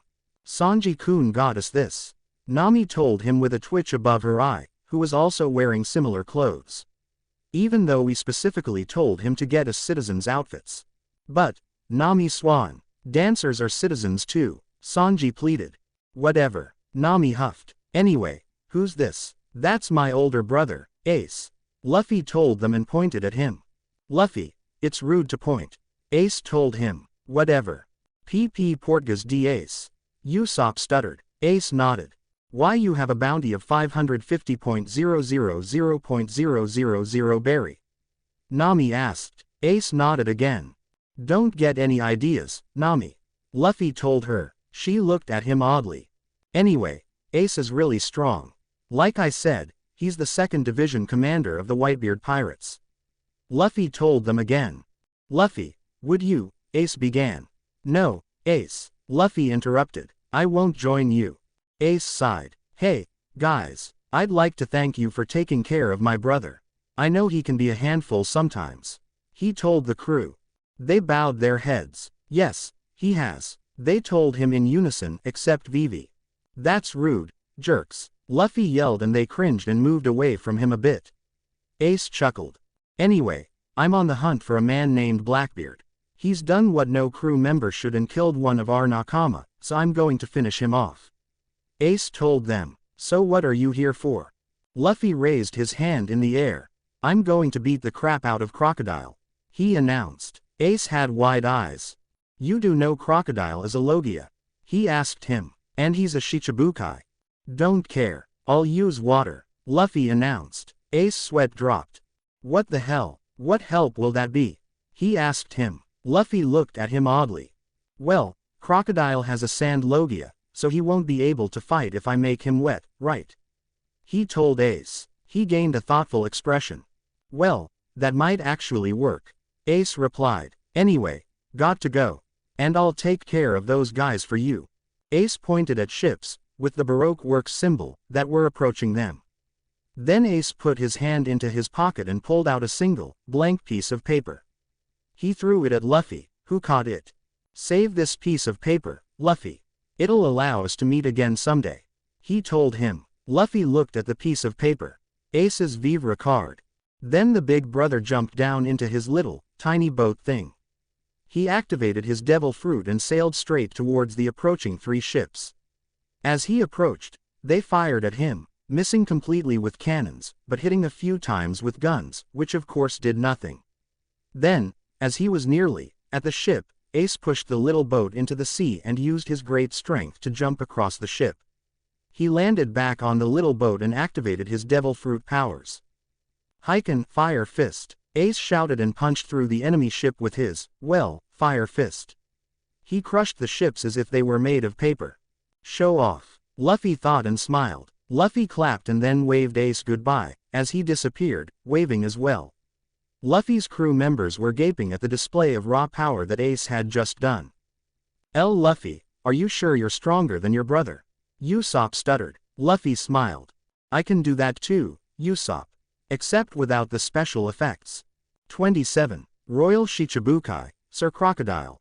Ah ha ha ha ha. You're all going to be dying together. How sweet, Crocodile announced, looking at his accomplishment proudly. After crossing both the dried-out Urumalu, the once green city as well as Yuba, which was ravaged by sandstorm, the crew came to Rainbase, where Crocodile owned a casino. And now, there they were, trapped in a nice, seastone cage. Smokey, this is all your fault. Luffy yelled angrily and proceeded to punch Captain Smoker into the iron wall of their little cage. Said Marine then picked himself up. How is it my fault, Mugiwara? Nobody told you to run from me. Smoker replied in an irritated voice. Luffy sighed. You're annoying. You keep chasing me, even though I didn't do anything to you. Luffy told him. I didn't want to fight you again. Didn't feel like it. Crocodile continued laughing. Smoker simply sat up on the little bench in the cell. Luffy joined him. Hey, Crocodile, when you stop laughing, could you give me some of that food there? He asked him. Nami's eyes twitched. I'm kinda hungry. It's not like he'd give it to you, Luffy. Usopp told him. He's right, Crocodile announced. This food is for the quest of honor. And who would that be? Nami asked. Nefertari Vivi, Princess of Arabasta. I've sent my partner to fetch her already. Crocodile told her. The crew's eyes widened upon hearing this. Luffy's lip twitched. But Vivi won't eat. You're pretty dumb, Crocodile. He told him. Crocodile's eyes twitched in annoyance. A few of the straw hats snickered. I don't want to hear that from you, Mugiwara. He answered in an irritated voice. I'm not the one who got caught. Also, I hear you got your butt kicked by Old Man Whitebeard once. Luffy told him in a childish tone. Crocodile's eyes darkened. Do you want me to kill you right now, Mugiwara? Crocodile nearly yelled and a few of Luffy's jail members cringed. Luffy snickered. So it's true then, Crocy? Luffy asked him. Crocodile gritted his teeth. But there's no need to be so angry. Giant Asan is pretty tough. Giant Asan, everyone, including Crocodile, thought. He stared angrily at the cage. Ah, that reminds me. Ace gave me Whitebeard's number. I'm going to say hi to him once we're done here. Luffy told everyone. WHAAAT. Would you like me to say hi to Shirohige Asan in your name, Crocodile? Luffy asked. Crocodile completely lost his composure and stared dumbly at Luffy. How could a pest like you possibly have Whitebeard's number? He asked him. Luffy gained a thoughtful expression. Well, Luffy began with furrowed brows. Giant Asan calls his crew his sons, right? So that makes my brother his son and I guess that makes me his son too, right? Makes sense, I guess. Usopp replied. Why are you even? Nami began in an irritated tone. Oh my god, Luffy interrupted with his sudden realization. I have like 2,000 brothers. Crocodile sighed and turned away in irritation. He's going to be dead soon anyway. Mugiwara, Smoker called. Luffy turned to him. You have the Den Den Mushi number of Edward Newgate. We're supposed to believe that? He asked. Luffy shrugged. Don't care what you believe, Smokey. He told him and Smoker gritted his teeth in annoyance. Call me Smoker. He yelled at him. No, never. I'd rather die. Luffy yelled back. Everyone just stared at him dumbly. Che, whatever. Smoker sighed and leaned back. And now I'm bored, Luffy announced. Crocodile sighed too. Does he have like a degree in annoying people? He thought. I know, Luffy announced. I'll do impressions. Everyone groaned in annoyance, except Usopp, who was kinda excited, and Zoro, who was sleeping somehow. First, I'll do a Whitebeard impression, Luffy announced. Usopp's eyes lit up in awe and the rest actually looked at him, somewhat surprised. Luffy stood up now and took his sword out and lifted it high in the air with one hand. With his other hand he put one finger above his mouth, representing Whitebeard's mustache.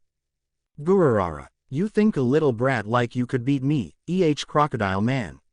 Luffy impersonated. Smoker's eyes widened. That was actually spot on.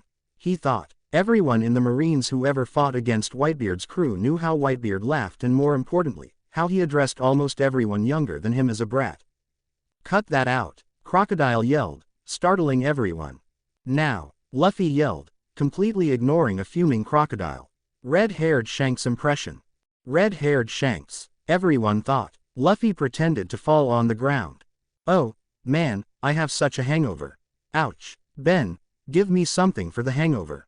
He said in a pretend pained voice and he massaged his temple. A few of them actually snickered. Crocodile nearly bit his cigarette in half in irritation at his antics. Next, Big, Luffy tried to say. Urara, I see you're having fun, boss. A flowery voice interrupted. Nico Robin stepped into the room and giggled silently to herself. Crocodile glared at her. Damn woman. Crocodile, a familiar voice yelled. Vivi ran into the room and tried to attack him with her weapons, but it was completely useless. Crocodile didn't even bother to dodge as his Logia defense allowed him to completely disregard the attack. He forcefully seated the princess. It's time for the party, Miss All Sunday? He asked.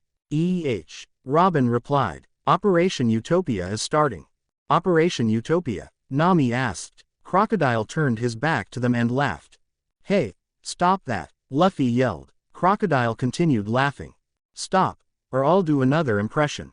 Luffy yelled. Crocodile's eyes widened and he quickly quieted down. Vivi stared in disbelief at how easily Luffy got Crocodile to stop. Robin giggled, but then looked at Luffy. He felt her eyes studying him. He doesn't seem concerned. He behaves like he's the one in control.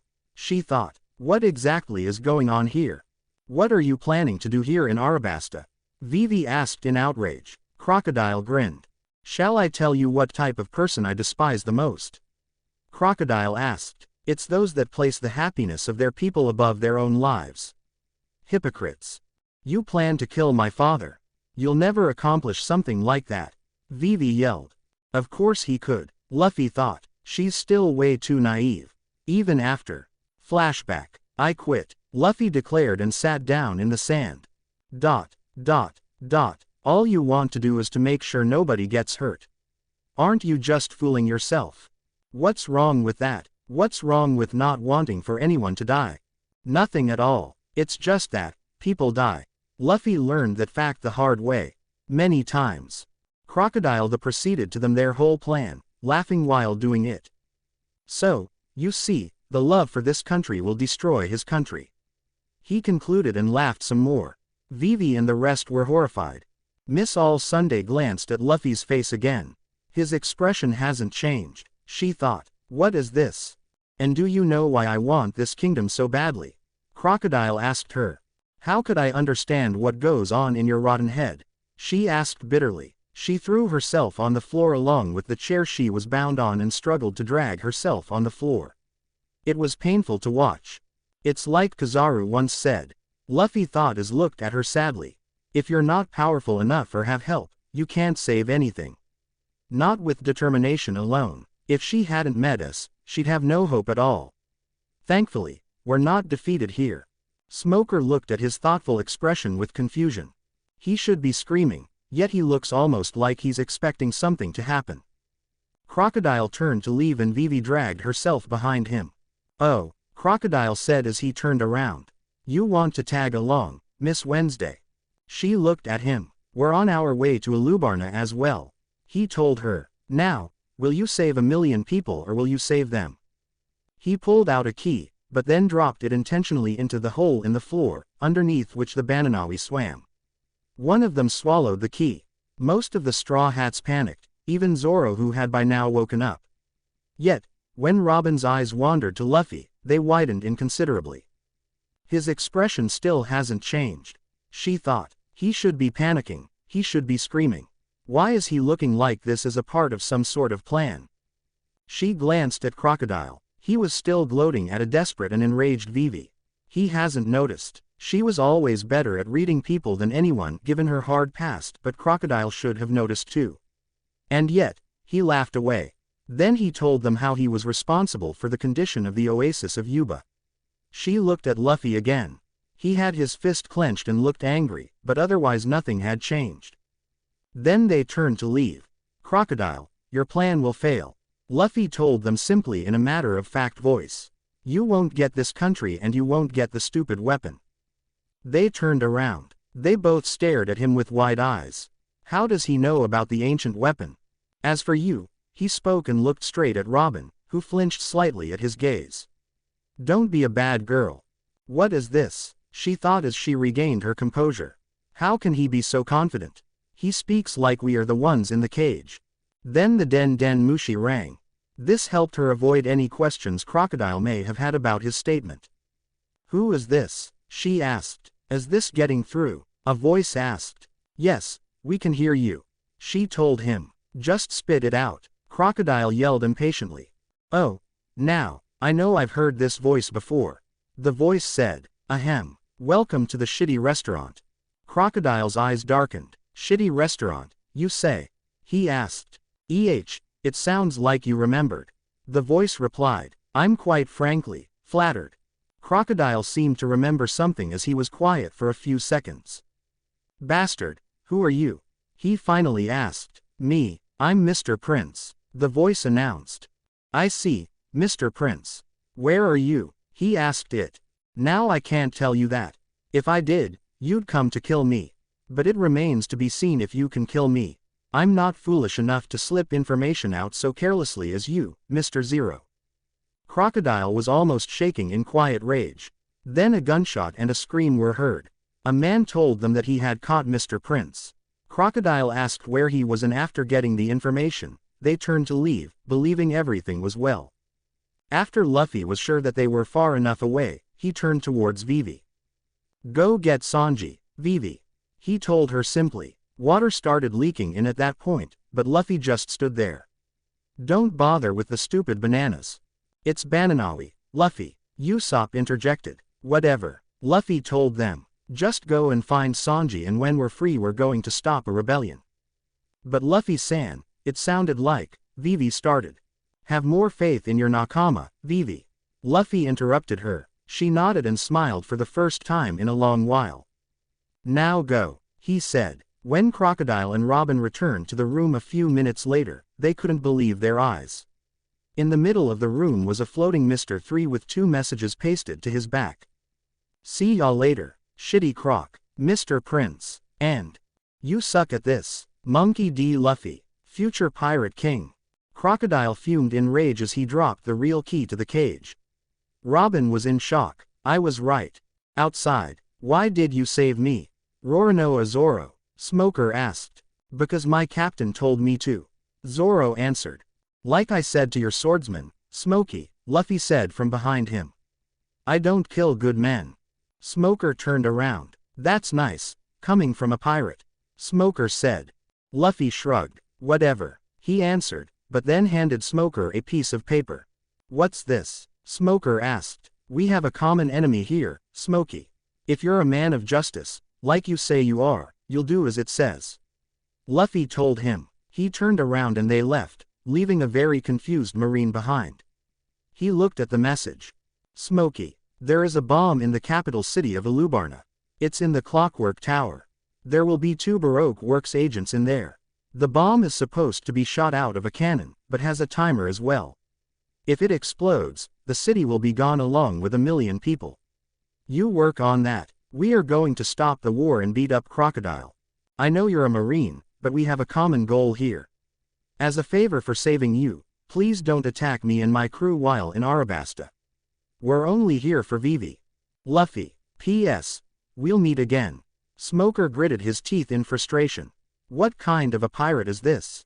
Now I almost feel bad for chasing him. Damn you, Mugiwara. 28. The Desert Logia. The group ran away on a sideways moving giant desert crab. They headed towards Alubarna. However, Crocodile followed them and used his Sand Logia powers to try and grab Vivi. However, Luffy grabbed her and threw her back on the crab, and so Crocodile grabbed him instead. He landed awkwardly in a position where his head was almost where his crotch was. Hey, it seems as if the princess ran away from us. Robin commented. Meh, whatever. The agents in Alubarna should be done with their work anyway. Contact them at once, Crocodile told her. I think your games have gone on for long enough, Straw Hat Luffy. Luffy picked himself up and stood up. Oh, no, Crocodile. Luffy replied with a smile. My games have only just began. You shouldn't have made me angry, Straw Hat. Crocodile told him. Luffy laughed. Angry? I made you angry, Crocy. Trust me, I am way past angry. After all you've done to Vivi's country. Luffy replied in the same deceptively cheerful expression. And she, as naive as she is, wants to save every single life. And that's why she is always in pain. She thinks she can stop this rebellion without anyone dying. Without anyone dying. There are many stupid, mushy pacifists like that. Those who don't know the truth of battle. Do you agree with me? Crocodile asked. Yes, Luffy replied simply. Then Crocodile laughed. But fools like you are also beyond help. You shall be the perfect example. Those who become intimate with others will die because of it. I've left hundreds like that behind me. Then, I guess that makes you pretty stupid. Luffy replied. Crocodile finally snapped and bit his cigar in half. Robin giggled. Maybe I should kill you too, Nico Robin. Crocodile told her. She giggled again. If that's how you feel, then do it. She suggested without fear, since she knew he couldn't afford to do that. She started walking away. And whatever happened to your promise to not call me by that name? It's a nice name, Luffy interjected, even if it does carry a bounty. She turned around. Why thank you, she told him. Then she turned to Crocodile.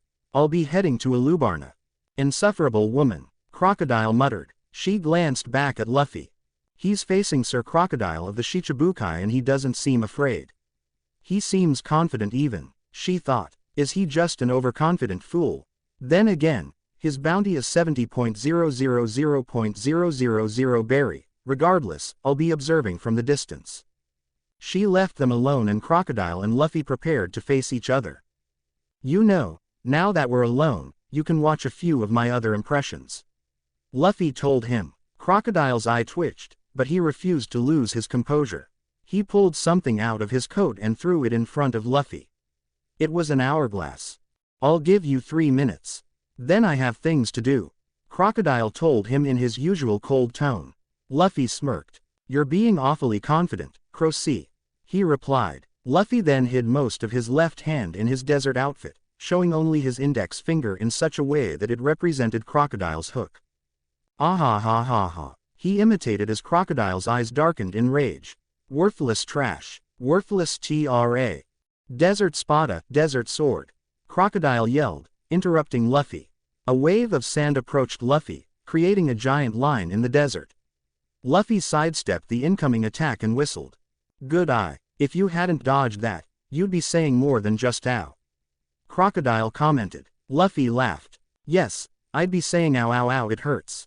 He replied. Crocodile's eyes darkened again. He tried to slash Luffy with his hook, but Luffy dodged it by pulling his body a little back. Then Luffy tried to punch Crocodile, but he turned into sand and pulled that part of his body away. Crocodile reformed behind Luffy. No one can fight me here, in the desert, Straw Hat. You'd better give up on your life. He told him. He tried to slash Luffy with his hook, but when he dodged, he grabbed his neck with his right hand. Armament. Luffy murmured and delivered a strong punch in Crocodile's gut, preventing him from drying him up. It sent his foe flying a short distance away. Crocodile stopped. He looked at Luffy with wide eyes. A hockey user in paradise. He thought, I'd better not take this easy anymore. He formed his hand into some sort of blade. Desert girasole, desert sunflower. He announced and punched into the ground. Now try to get away from that. The ground beneath Luffy collapsed and he dropped into the hole. The ground beneath him then turned into quicksand. He quickly started running up, to avoid getting buried alive.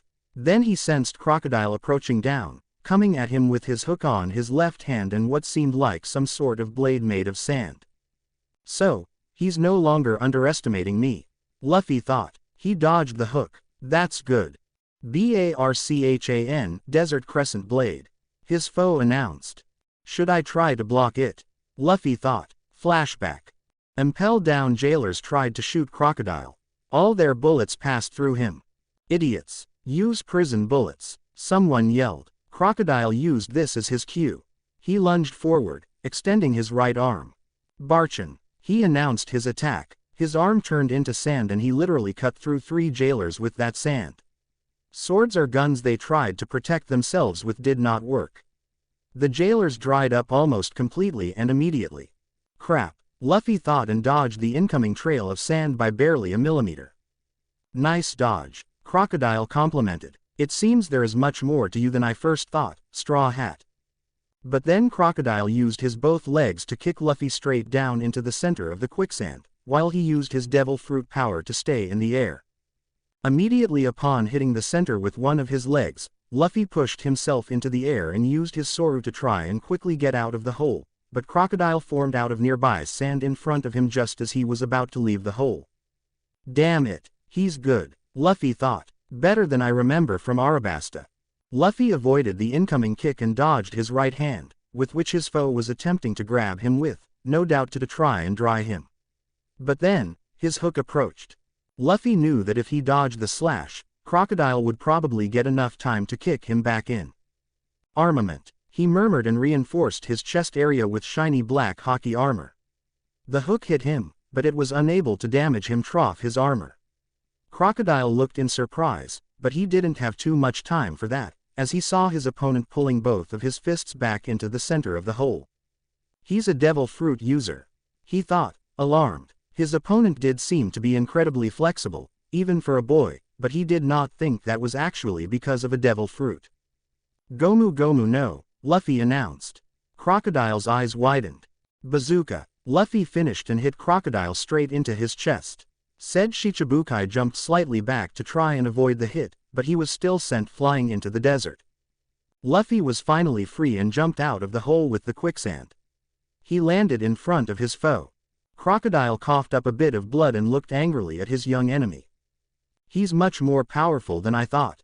Well, it seems I shouldn't have underestimated you, Straw Hat Luffy. Crocodile announced. Luffy smirked. You're right, he told him. But it seems I made the same mistake, Royal Shichibukai, Sir Crocodile. And he meant it. Even using Soru, Crocodile was capable of keeping up with him. He may not have had the raw strength that Luffy had, but he definitely possessed a very powerful Logia Devil Fruit and has mastered it very well. His foe's eyes traveled to the hourglass on the ground. The 3 minutes have long passed already. He scowled in both anger and irritation. Well, shall we finish this? He asked after a few seconds of silence. He put his right hand on his hook and pulled down the golden part, revealing the poisonous hook underneath. In fights between pirates, anything goes. Nothing is too dirty or unfair.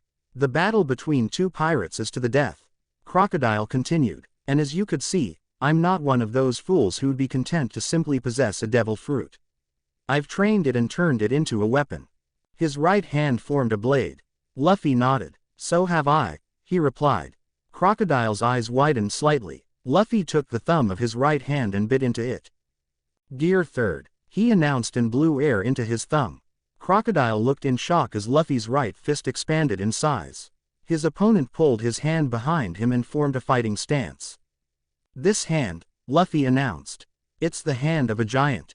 Crocodile looked at the hand in skepticism. That hand might be just for show, he thought, but I can't take the risk and get hit by it. Gomu Gomu no Giganto pistol. Luffy announced and threw his hand on his foe. The hand approached fast, so Crocodile wasted no time, turned into sand and flew away with his powers, which increased his speed. Luffy pulled back his fist and turned it normal. Barchan Desert Crescent Blade. Crocodile shouted and Luffy jumped into the air, avoiding the malicious slash. Crocodile smirked and reformed above Luffy and tried to impale him with his hook. Luffy dodged the hook, but then Crocodile grabbed his hand and used his powers to dry it out.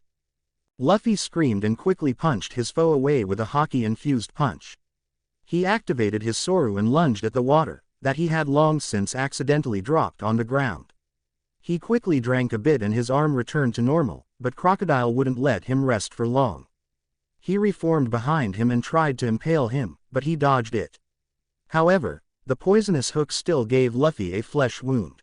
Ah ha ha ha ha. This battle is over now.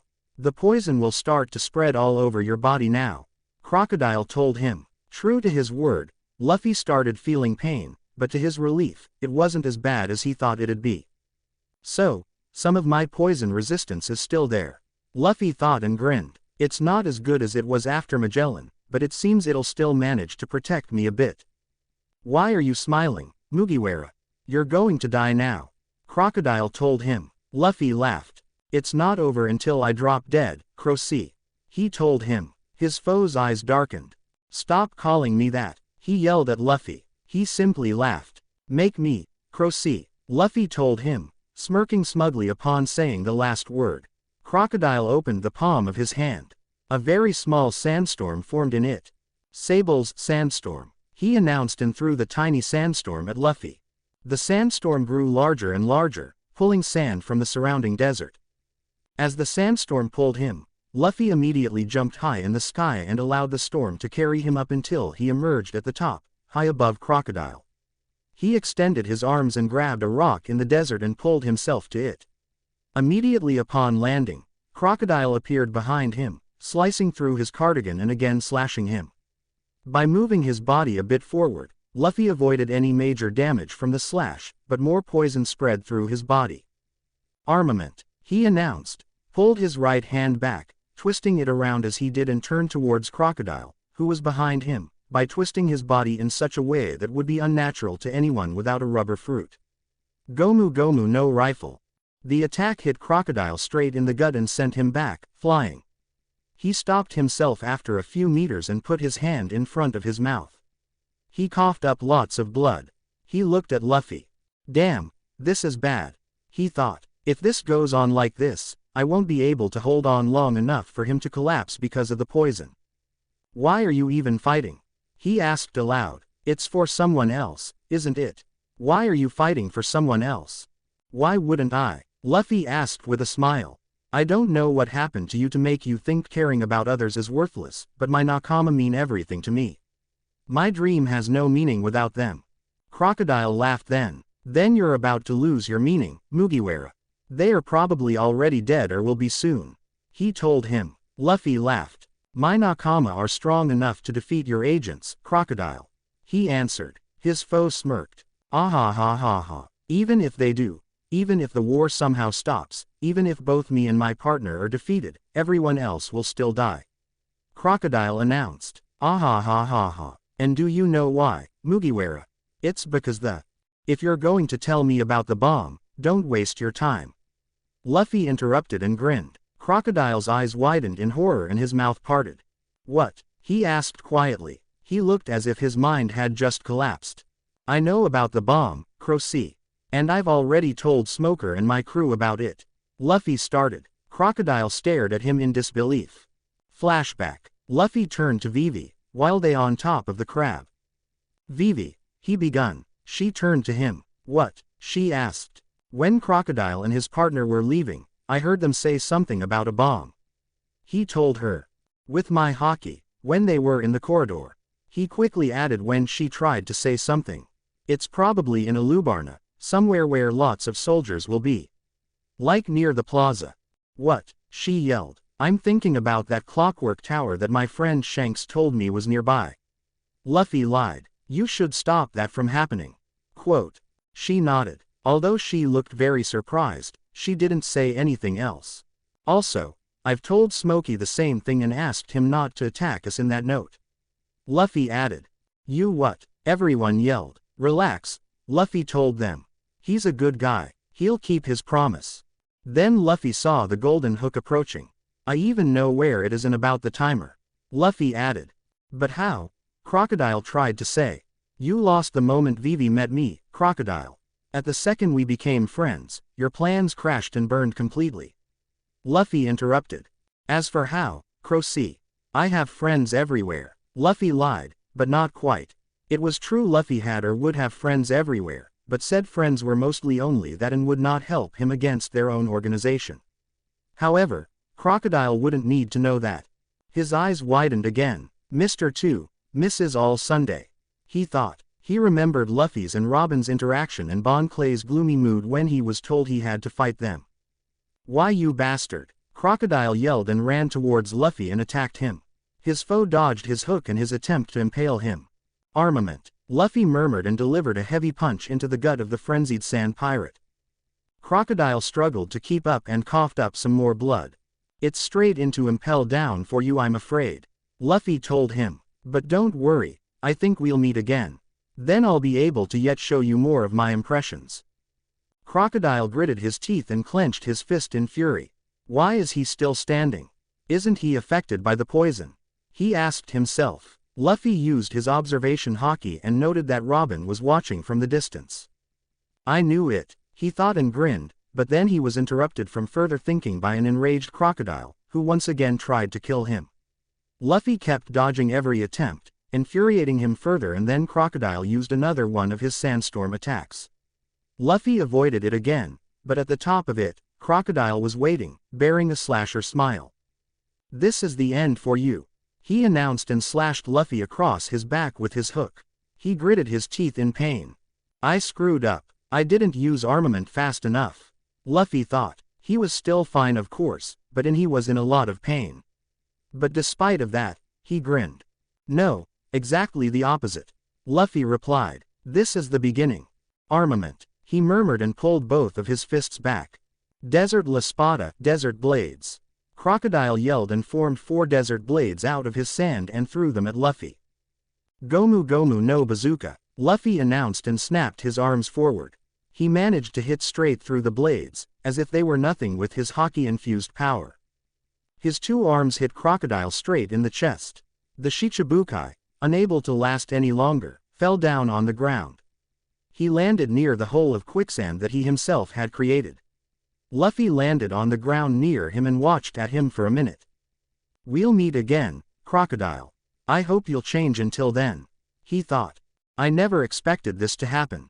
A soft melodic voice announced. Luffy turned around and saw an astonished-looking Robin. "So you've returned, Nico Robin," Luffy told her. "Now, what should I do with you?" She crossed her arms, perceiving his words as a threat. "You may have defeated Crocodile, but power and speed mean nothing to me, Monkey D. Luffy," she told him, with slight panic in her voice, but she didn't use her power. "Don't be a bad girl now," Luffy told her, "and you can't break rubber. You'd better not try." Luffy then felt another aura approaching. "I've found you," a male voice announced. A warrior with white paint on his face and white clothes with black symbols on them approached. It was Pell, but then he noticed Crocodile on the ground, unconscious, and looked at Luffy, who was observing Mr. All Sunday with her arms crossed. Said woman looked very nervous for the first time he had seen her. "And you aren't strong enough to keep me down long enough to suffocate me," Luffy told her, ignoring Pell, who looked from one to the other. He was in control the whole time, Robin thought. She dropped her hands from her stance. "It would seem I'm at your mercy then," she said with a slightly shaken voice. Pell looked at her in surprise. He was astonished by how easily the boy had gotten her to admit her defeat, and by using words alone. "Yes," Luffy confirmed, "but don't worry. As long as you stay a good girl and help me end this war, nothing bad will happen to you." "What?" Pell yelled. "How can you say that? Don't you know what she did?" Luffy looked at him. "She did bad thing, yes. But all this was his doing, not hers," he told him and pointed at the fallen warlord. The warrior gritted his teeth, but then sighed in resignation. "You had your own reasons to comply with Crocodile." Luffy asked Robin. "What were they?" Robin sighed. There was no point keeping anything from him any longer. "Protection, and the chance to see the poneglyph of Arabasta. I'm searching for the Rio poneglyph," she told him. Luffy nodded. "I can offer you both if you want. But first, we three need to go stop a war," Luffy announced and picked up Crocodile with one of his rubber hands. "Let's go." 29. "I've come to stop this war." "Don't do it," someone yelled. Vivi and the rest of them looked up to see Pell approaching, carrying 3 figures and another hanging from the hand of one of them. They stopped what they were doing, which was trying to blow up the palace, and looked at the approaching people. After a few seconds, Pell landed. "Thank you, Pell," a very well-known voice announced. The bird zone nodded but then collapsed in pain on the floor, just as they were about to dismount. "Pell," Vivi yelled in shock. "Don't worry about him, Miss Wednesday.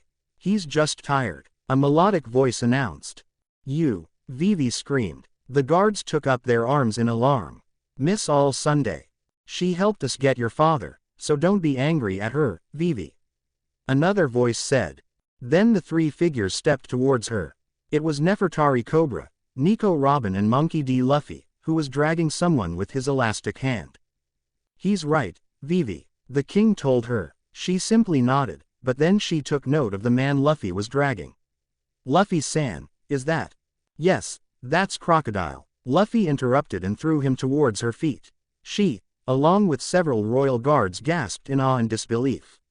"He gave me a little trouble, but I kicked the crap out of him." Luffy sighed. "Get some seastone cuffs and put them on him, otherwise he'll be a threat again, once he wakes up," Luffy told a random guard. The man nodded and ran off somewhere. Luffy then turned to Vivi. "Have you found the bomb?" Vivi shook her head. "I came straight here. Didn't have much choice, you see," she told him. "But I did tell the other guys." "What bomb?" Cobra asked in shock. Robin turned to him. "Crocodile put a bomb in the Clockwork Tower. It's planned to go off soon," she told him. He, along with the guards, looked in shock. "I've also told the Marines," Luffy added, "but I don't trust them, so I'll go to the Clockwork Tower, then," Pell told from behind them. Luffy turned and nodded. "Take Robin here with you. She can help you with any guards," he told him. Pell looked at him skeptically and then at the king, who nodded. Then he shrugged and also nodded. She got on his back and they flew off. "Luffy-san, you can't trust her," Vivi yelled once they disappeared into the distance. Luffy shook his head. "She won't dare betray me. I have what she wants," he replied. "She killed a Garam," Vivi yelled. Everyone looked at her in shock, including the king. "No," Luffy told her, startling everyone with the information. Agaram is alive. Vivi looked at him in shock. She made it look like he died. I wanted to tell you, but if Crocodile knew that he was alive, she'd have no choice but to actually kill him. Luffy told them. Then he turned and walked towards the soon-to-be battlefield. But there's no time to think about all that. He finally said, there's bigger things to worry about. He pointed towards city, from where the rebel army was fast approaching towards them. That rain would be very handy now, Luffy thought. A royal guard finally arrived with seastone cuffs and restrained Crocodile. Then Luffy felt a presence approaching. Vivi, a voice said. Koza, Vivi shouted upon seeing him. Listen. Vivi, he interrupted. Who was it that stole the country's rain? Crocodile, she said and pointed at the fallen warlord. The rebel leader's eyes widened in shock. This country's hero, he was the one behind everything. He asked. Crocodile was never a hero. Luffy told him and everyone turned to him. He planned all of this, but he doesn't even want the country. Everyone looked at him in horror. What? Vivi yelled. So why did he do all of this? Luffy looked at her. He wanted the ancient weapon, Pluton. He told them. He turned then to the king, who looked at him, shocked. You know of this weapon?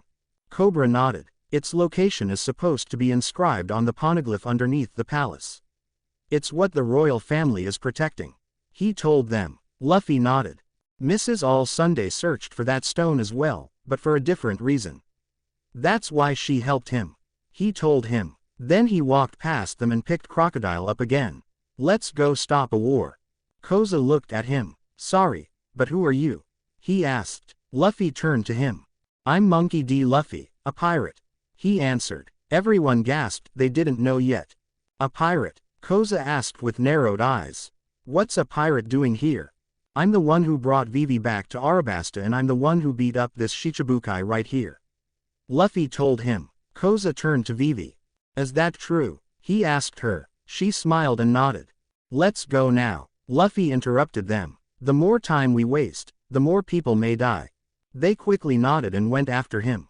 Luffy, Vivi, Cobra and Koza all walked down the stairs that led to the palace. Fly the white flag, Vivi yelled. Everyone looked up. That's right, the king yelled in confirmation. Everyone drop your weapons. Royal Army. If we do that, what'll become of the country? One of the royal guards asked. Then they noticed who was walking beside them. That's Koza. What's the rebel leader doing alongside them? A royal soldier asked in shock. Listen to them, he yelled. We no longer want victory or war. This battle must end. They looked at him shocked, very surprised by his words. I'll inform the rebel army that this battle is meaningless. The entire thing was caused by this man here. He yelled and pointed at Crocodile. Luffy lifted the Shichibukai and put him into a near-standing position and used his arm to make Crocodile wave with his hook at them. Crocodile, they whispered. Please fly the white flag. He once again asked. I beg of you. They did as he said and took up white flags at the front. The approaching rebel army stopped upon seeing that. Rebel leader Koza also took one and stepped at the front. The other three were behind the royal army. This battle is over, Koza announced at the front. Rebels, calm your anger and throw down your weapons.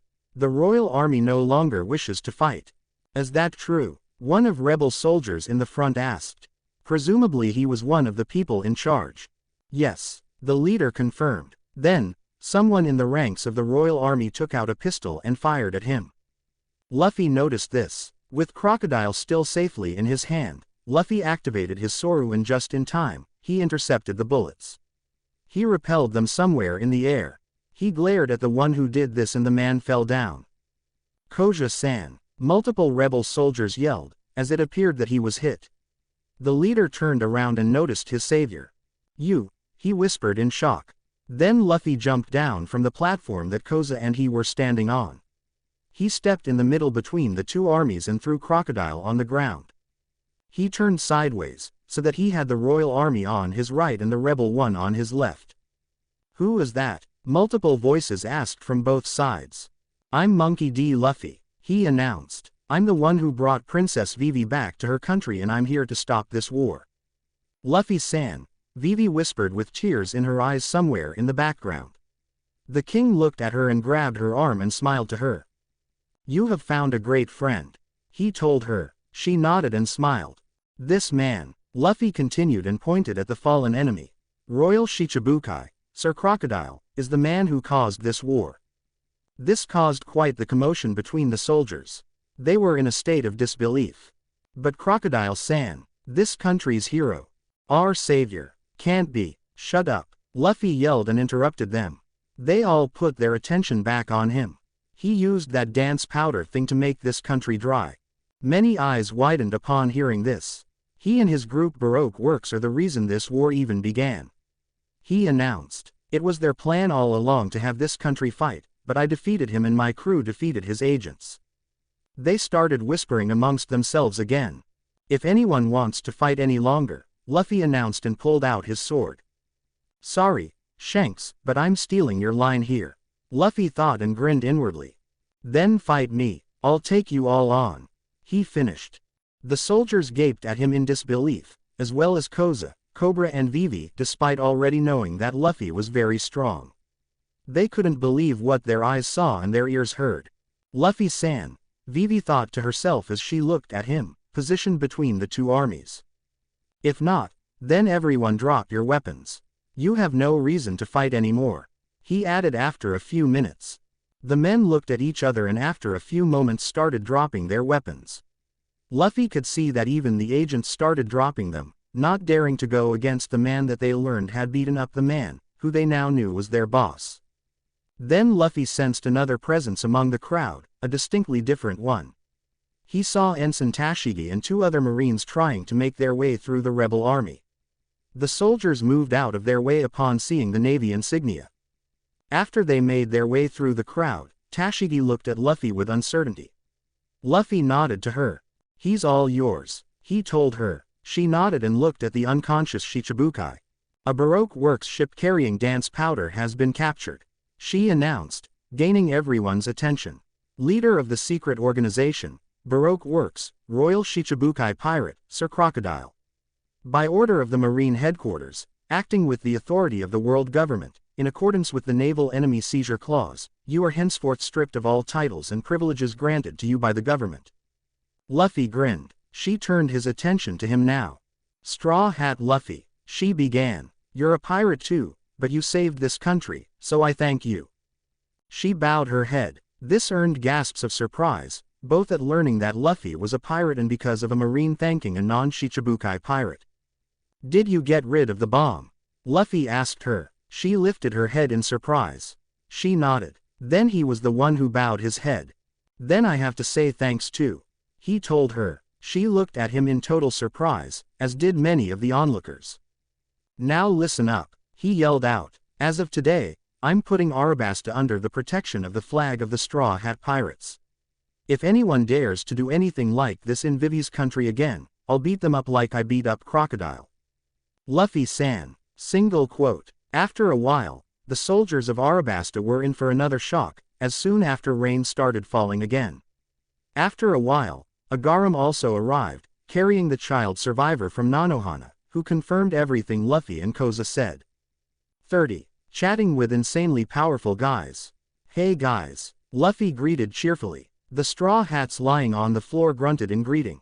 Luffy approached them and sat on the floor next to them.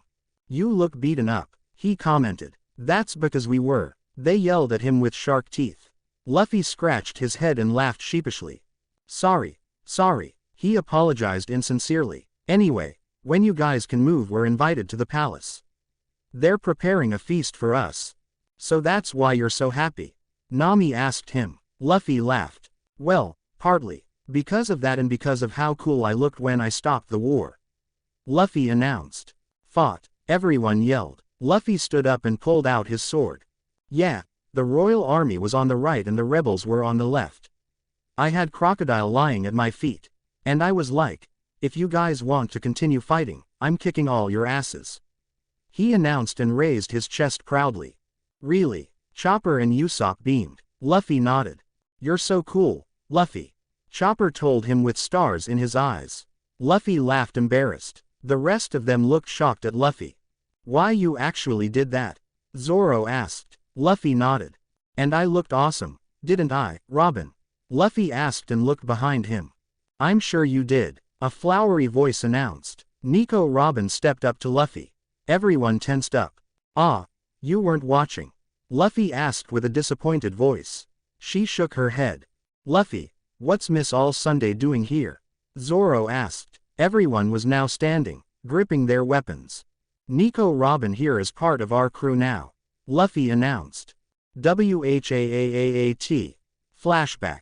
Hey Vivi, King, could you guys take me and Nico Robin here to see your poneglyph? Luffy asked. They were met with shocked stares. Luffy-san, you can't be serious. That stone most likely tells about the ancient weapon. Vivi shouted. I have no interest in weapons. I only wish to see the Rio poneglyph. Robin told her. Cobra looked at them skeptically. Even so, it's too dangerous, he said. Luffy shook his head. Nico Robin is on her own now. I don't think she can do much with the information if she's alone. He replied. She nodded. Well, I guess then it wouldn't hurt, Cobra replied.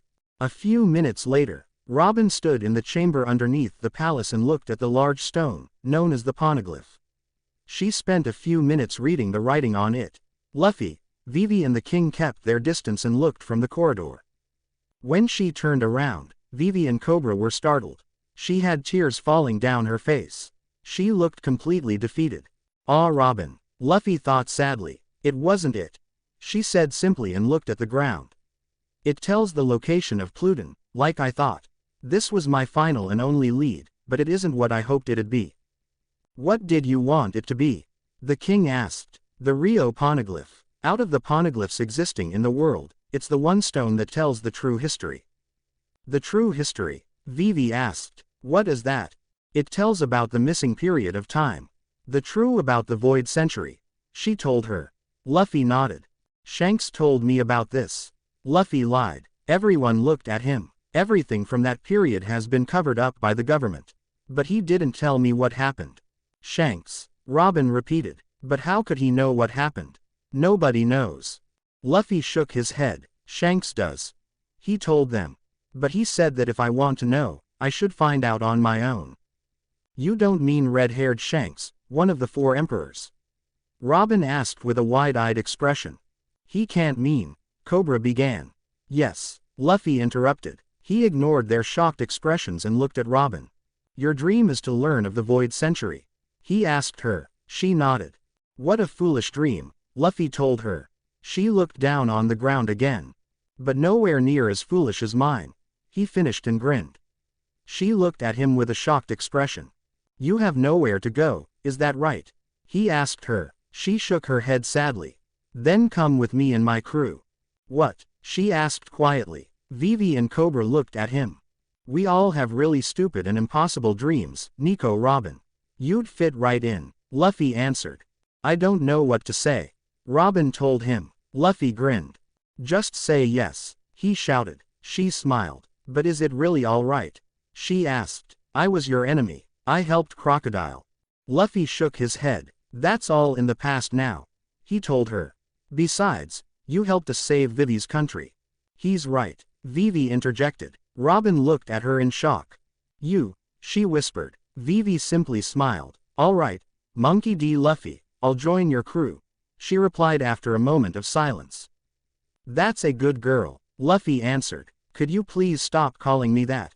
So there, that's what happened, Luffy told them. Also, could you show them your cool powers, Robin? She crossed her arms and 2 hands grew out of Luffy's hat, one on each side. Shishishi. See, I'm Chopper now, he said. Chopper and Usopp looked at him and started laughing, despite being in a bad condition. Sanji, of course, wasn't even attempting to oppose her joining, but Zoro and Nami looked at her nervously. You're not going to convince me so easily, Nami announced and kicked the ground. Robin looked at her smugly. Ah, by the way, I have some of Crocodile's jewels, she announced and pulled out a small bag. Nami's eyes turned into berry. Ah, I love you, big sister, she shouted and quickly took the bag. Everyone's sweat dropped. So much for not being convinced easily, Luffy thought to himself and grinned. Now the only one remaining was Zoro, but Luffy knew she'd prove herself to him in battle. Now let's go to the palace, guys. I have an interview waiting. Luffy chirped out. Interview. Everyone repeated. They started getting up again. Yes, Robin confirmed. It seems the Arabasta newspaper wants an interview of their savior. Luffy laughed cheerfully. Everyone's sweat dropped. You're enjoying this way too much, Luffy. Zoro yelled. Luffy scratched his head sheepishly. Why wouldn't he? Robin asked. He's a hero now after all. Hey now, Luffy told her and pointed her sword, which was still in his hand, in her direction. She flinched slightly. I'm not a hero. Everyone looked at him weirdly. What are you talking about, Luffy? Nami asked, bewildered. Of course you are. Luffy sheathed his sword and huffed like he was terribly offended. Do you even know what a hero is? He asked them. They just stared at him. Let's say you have a piece of meat. A hero will share his meat. But I want it all for myself. That's how he describes a hero. Nami asked herself. A few of them laughed. Now let's go. I want my meat, and my interview, and I need to call Whitebeard already. Luffy announced. Robin looked at him wide-eyed. You were serious about that? She asked. He nodded. Of course. My brothers Ace and Sabo are part of his crew and Ace gave me his number. Luffy told her. Are they Fire Fist and Blue Gentleman? She asked. Luffy nodded. Wow. For one to have such connections to the crew of not one, but two Yonko. Robin thought. The Straw Hat Pirates then finally all stood up. Luffy wordlessly assisted Zoro, who seemed the most damaged, while Robin proceeded to carry in her arms the cute little Chopper, much to his panicked protests and Sanji's jealous sulking, and helped the also very beaten-up Usopp, much to the protests of the Navigator, who claimed she was more damaged. But she calmed down when Sanji supported her with a heart in his eye. A few minutes later, in the palace. After entering the palace, the royal guard immediately noticed how beaten up the crew was, so they got them to a guest room with several beds in it. The exhausted crew members immediately fell down into their beds and a few of them dozed off, most notably Zoro and Usopp. Chopper didn't allow himself to rest however, as he wanted to treat all their wounds, but then the Arabasta doctors arrived and made him their first patient. Luffy looked proudly at his nakama, but then he suddenly fell on his knees, making the others panic. Damn poison. Forgot about it. He thought. The doctors tried to get to him, but he motioned them to stop. But Luffy, they have to treat you. Chopper yelled with tears in his eyes. Luffy looked at him. It's fine. I only forgot to take the antidote to Crocodile's poison, he told them. Everyone looked at him as he sat on the floor and took the black box from his pocket and opened it. He took a tiny bottle from it, opened it and drank. How could you forget that you were poisoned, moron? Nami yelled at him. Luffy just laughed. Oh, Luffy exclaimed, startling everyone. He bumped himself on the head. Do you guys have a Den Mushi here? I need to call Whitebeard. The doctors looked at him with wide eyes. Then one of them nodded. You should ask one of the royal guards to get one for you. He told Luffy. He nodded and stormed out. After a few minutes, when the doctors were already gone, except Chopper, he returned with a plate and a Den Mushi on it. Is he really going to do that? Robin asked herself. Luffy-san. Someone yelled. He turned around and noticed Vivi. Is everyone alright? Yes, everyone's fine, but I'd like to call Shirohige now, so everyone be quiet and close the door. Luffy commanded. She did as he said and sat on one of the beds. Luffy sat on the sofa and put the platter on the table next to it. Robin and Nami sat next to him. Now remember. This is a conversation between two captains, so be quiet. He ordered. Luffy pulled out a paper from his pocket and called the number on it. Hello, Moosh Moosh, he greeted. Hello, a bored-sounding voice asked. Who is this, Yoi? Ah, the Phoenix guy. Luffy thought. Is this the Moby Dick, the ship of Yonko, Whitebeard? He asked aloud. Yes it is, Yoi. The man replied. Everyone in the room gasped. My name is Marco, 1st Division Commander. Who are you, Yoi? I can't believe this, Nami thought. 1st Division Commander of the Whitebeard Pirates. I'm Monkey D. Luffy, Captain of the Straw Hat Pirates. Luffy replied cheerfully. Luffy, the man repeated, but then he realized something. Ah, you must be Ace's and Sabo's brother, right? That's right, Luffy replied. So why are you calling, Luffy? Marco asked. I'd like to talk with your captain and Sabo. Luffy told him. The line was silent for a moment. Oh, Sabo, come here, Yoi, the man yelled. What is it? Another voice asked. It's your brother, Yoi. Marco answered. Ace, the voice asked. No, Luffy, Marco replied. Luffy, who gave him this number? The voice stuttered. Ace, Luffy answered to them. Then they heard someone walking and picking up the Den Den Mushi. Hi, Luffy, how have you been? Sabo finally asked. This time his voice sounded louder, as he was talking directly into the device. I'm good, Sabo. Great actually. I just beat up Crocodile and we're about to celebrate. Luffy replied. C-C Crocodile, Sir Crocodile, of the Shichibukai, Sabo stuttered. Yep, Luffy replied. Is that surprising? He could hear Marco chuckling in the background and Sabo trying to say something. How the hell did you beat Crocodile? He finally asked. Luffy laughed. I used water, since he's a sand Logia. Then I punched him a few times. Shishishishi, he replied. Robin narrowed her eyes suspiciously. He didn't use water. He didn't have to, she thought to herself. So why is he lying? And then I claimed Arabasta as my own. Luffy added after a moment as Sabo didn't seem to be able to say anything. Whaat. Everyone except Vivi and Luffy yelled. Shishishi, you guys are all so funny. Why are you so surprised, Sabo, Marco? Luffy asked. Oh, and I stopped the war in Arabasta. I basically stood between the two armies and told them I'd beat them all up if they continued fighting. It was so cool. Then everyone was startled to hear uncontrollable laughter from none other than the 1st Division commander. Marco, stop it, why are you even laughing? Sabo yelled. Ha ha ha, sorry Sabo, but you and Ace are complete wimps compared to this guy. Marco replied. Luffy grinned and laughed. Shishishi, thanks. Prepare to see my bounty double, Sabo. He told them. Oi, which Shichibukai should I beat up next? Is Gecko Moria anywhere near Arabasta? Don't even think about it, Luffy. Sabo yelled, while Marco roared in laughter in the background. And you, don't encourage him. Is he serious? Nami thought. I thought Crocodile was scary enough. Luffy is so cool, Chopper thought and looked at his captain in admiration. So how have you been doing, Sabo? Is it true Blackbeard killed a crew member? Luffy asked. This sobered them up immediately. Marco's laughter stopped.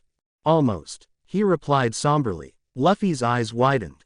Thatch is alive, Luffy thought surprised. I actually found Thatch just in time, before he bled out, Yoi. Thanks to you I might add. Marco finished. Every Straw Hat member gasped in surprise at this new development.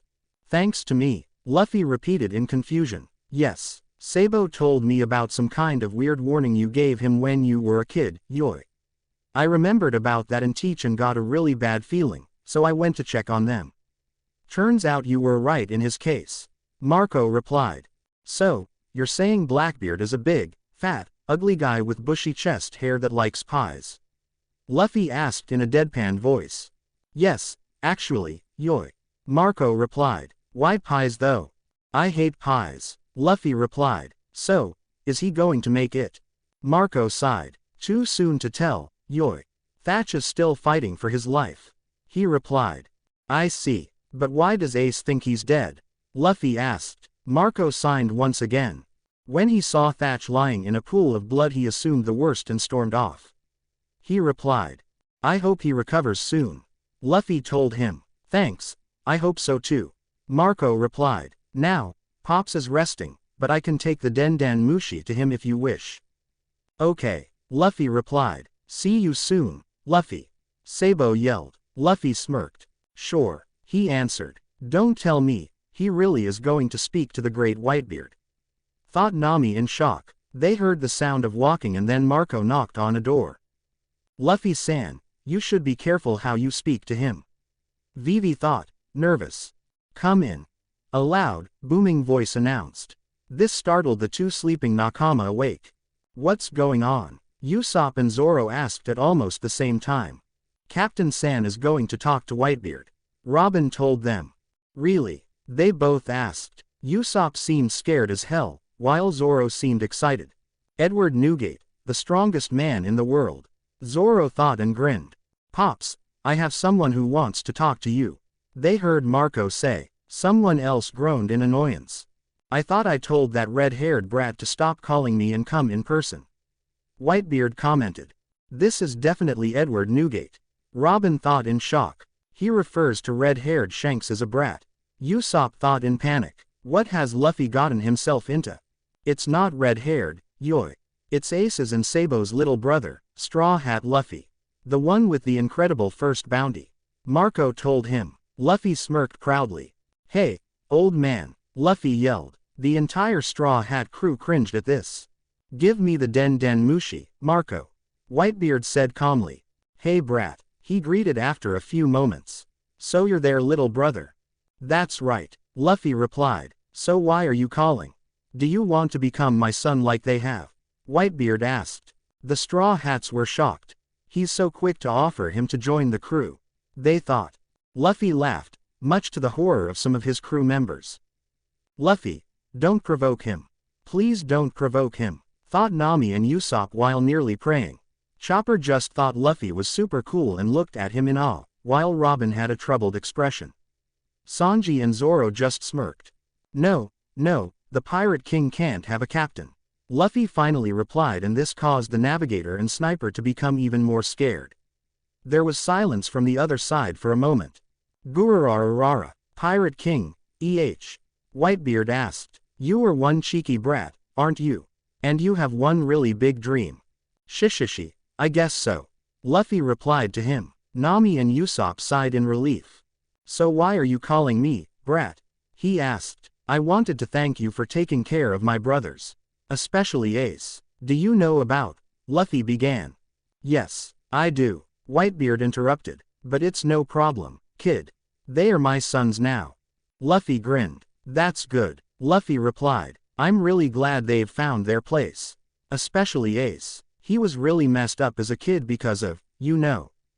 How so? Whitebeard asked. What are they talking about? Thought everyone. Well, Luffy began. Ace was really nasty when I first met him. I'm often told I have no manners, but he was much worse than that. This information shocked the ones that met Ace, that is, everyone except Robin. He had no manners at all. Even worse, he actually spat at me when we first met, without even knowing anything about me. Luffy told him. No way, Nami thought with her eyes wide. There's no way Ace was like that. All because of that. Sabo wasn't as bad, but he had his problems too. So that's why I'm glad you gave them a family. Luffy finished. I see. Whitebeard replied quietly. There's one thing I'd like to ask though. Luffy told him. What is it? The Yonko asked. If we meet Blackbeard, Luffy began. What should we do? There was silence for a few moments. If you meet him, don't fight unless you have to, brat. The Yonko warned. This will be settled by the Whitebeard pirates, so don't interfere. Your brother will handle it. I see, Luffy replied, but inwardly he cursed. I'll do as you asked. Good, I hope we meet soon, brat. Whitebeard said. Luffy smiled. I have a feeling it'll be sooner than you think, old man. He replied. Gururara, cheeky brat. The Yonko replied and hang up. Luffy sighed. Damn it, Luffy thought. Now it's unavoidable. What the hell was that? Nami yelled at him. What did I do? Luffy asked her. Why did you talk to him that way? He's the strongest man in the world. She continued. Nami, stop yelling. Shirohige-Asan hates wimps anyway. Thank you for watching. If you enjoyed the video, be sure to like, comment and subscribe, as well as checking out the author on fanfiction.net.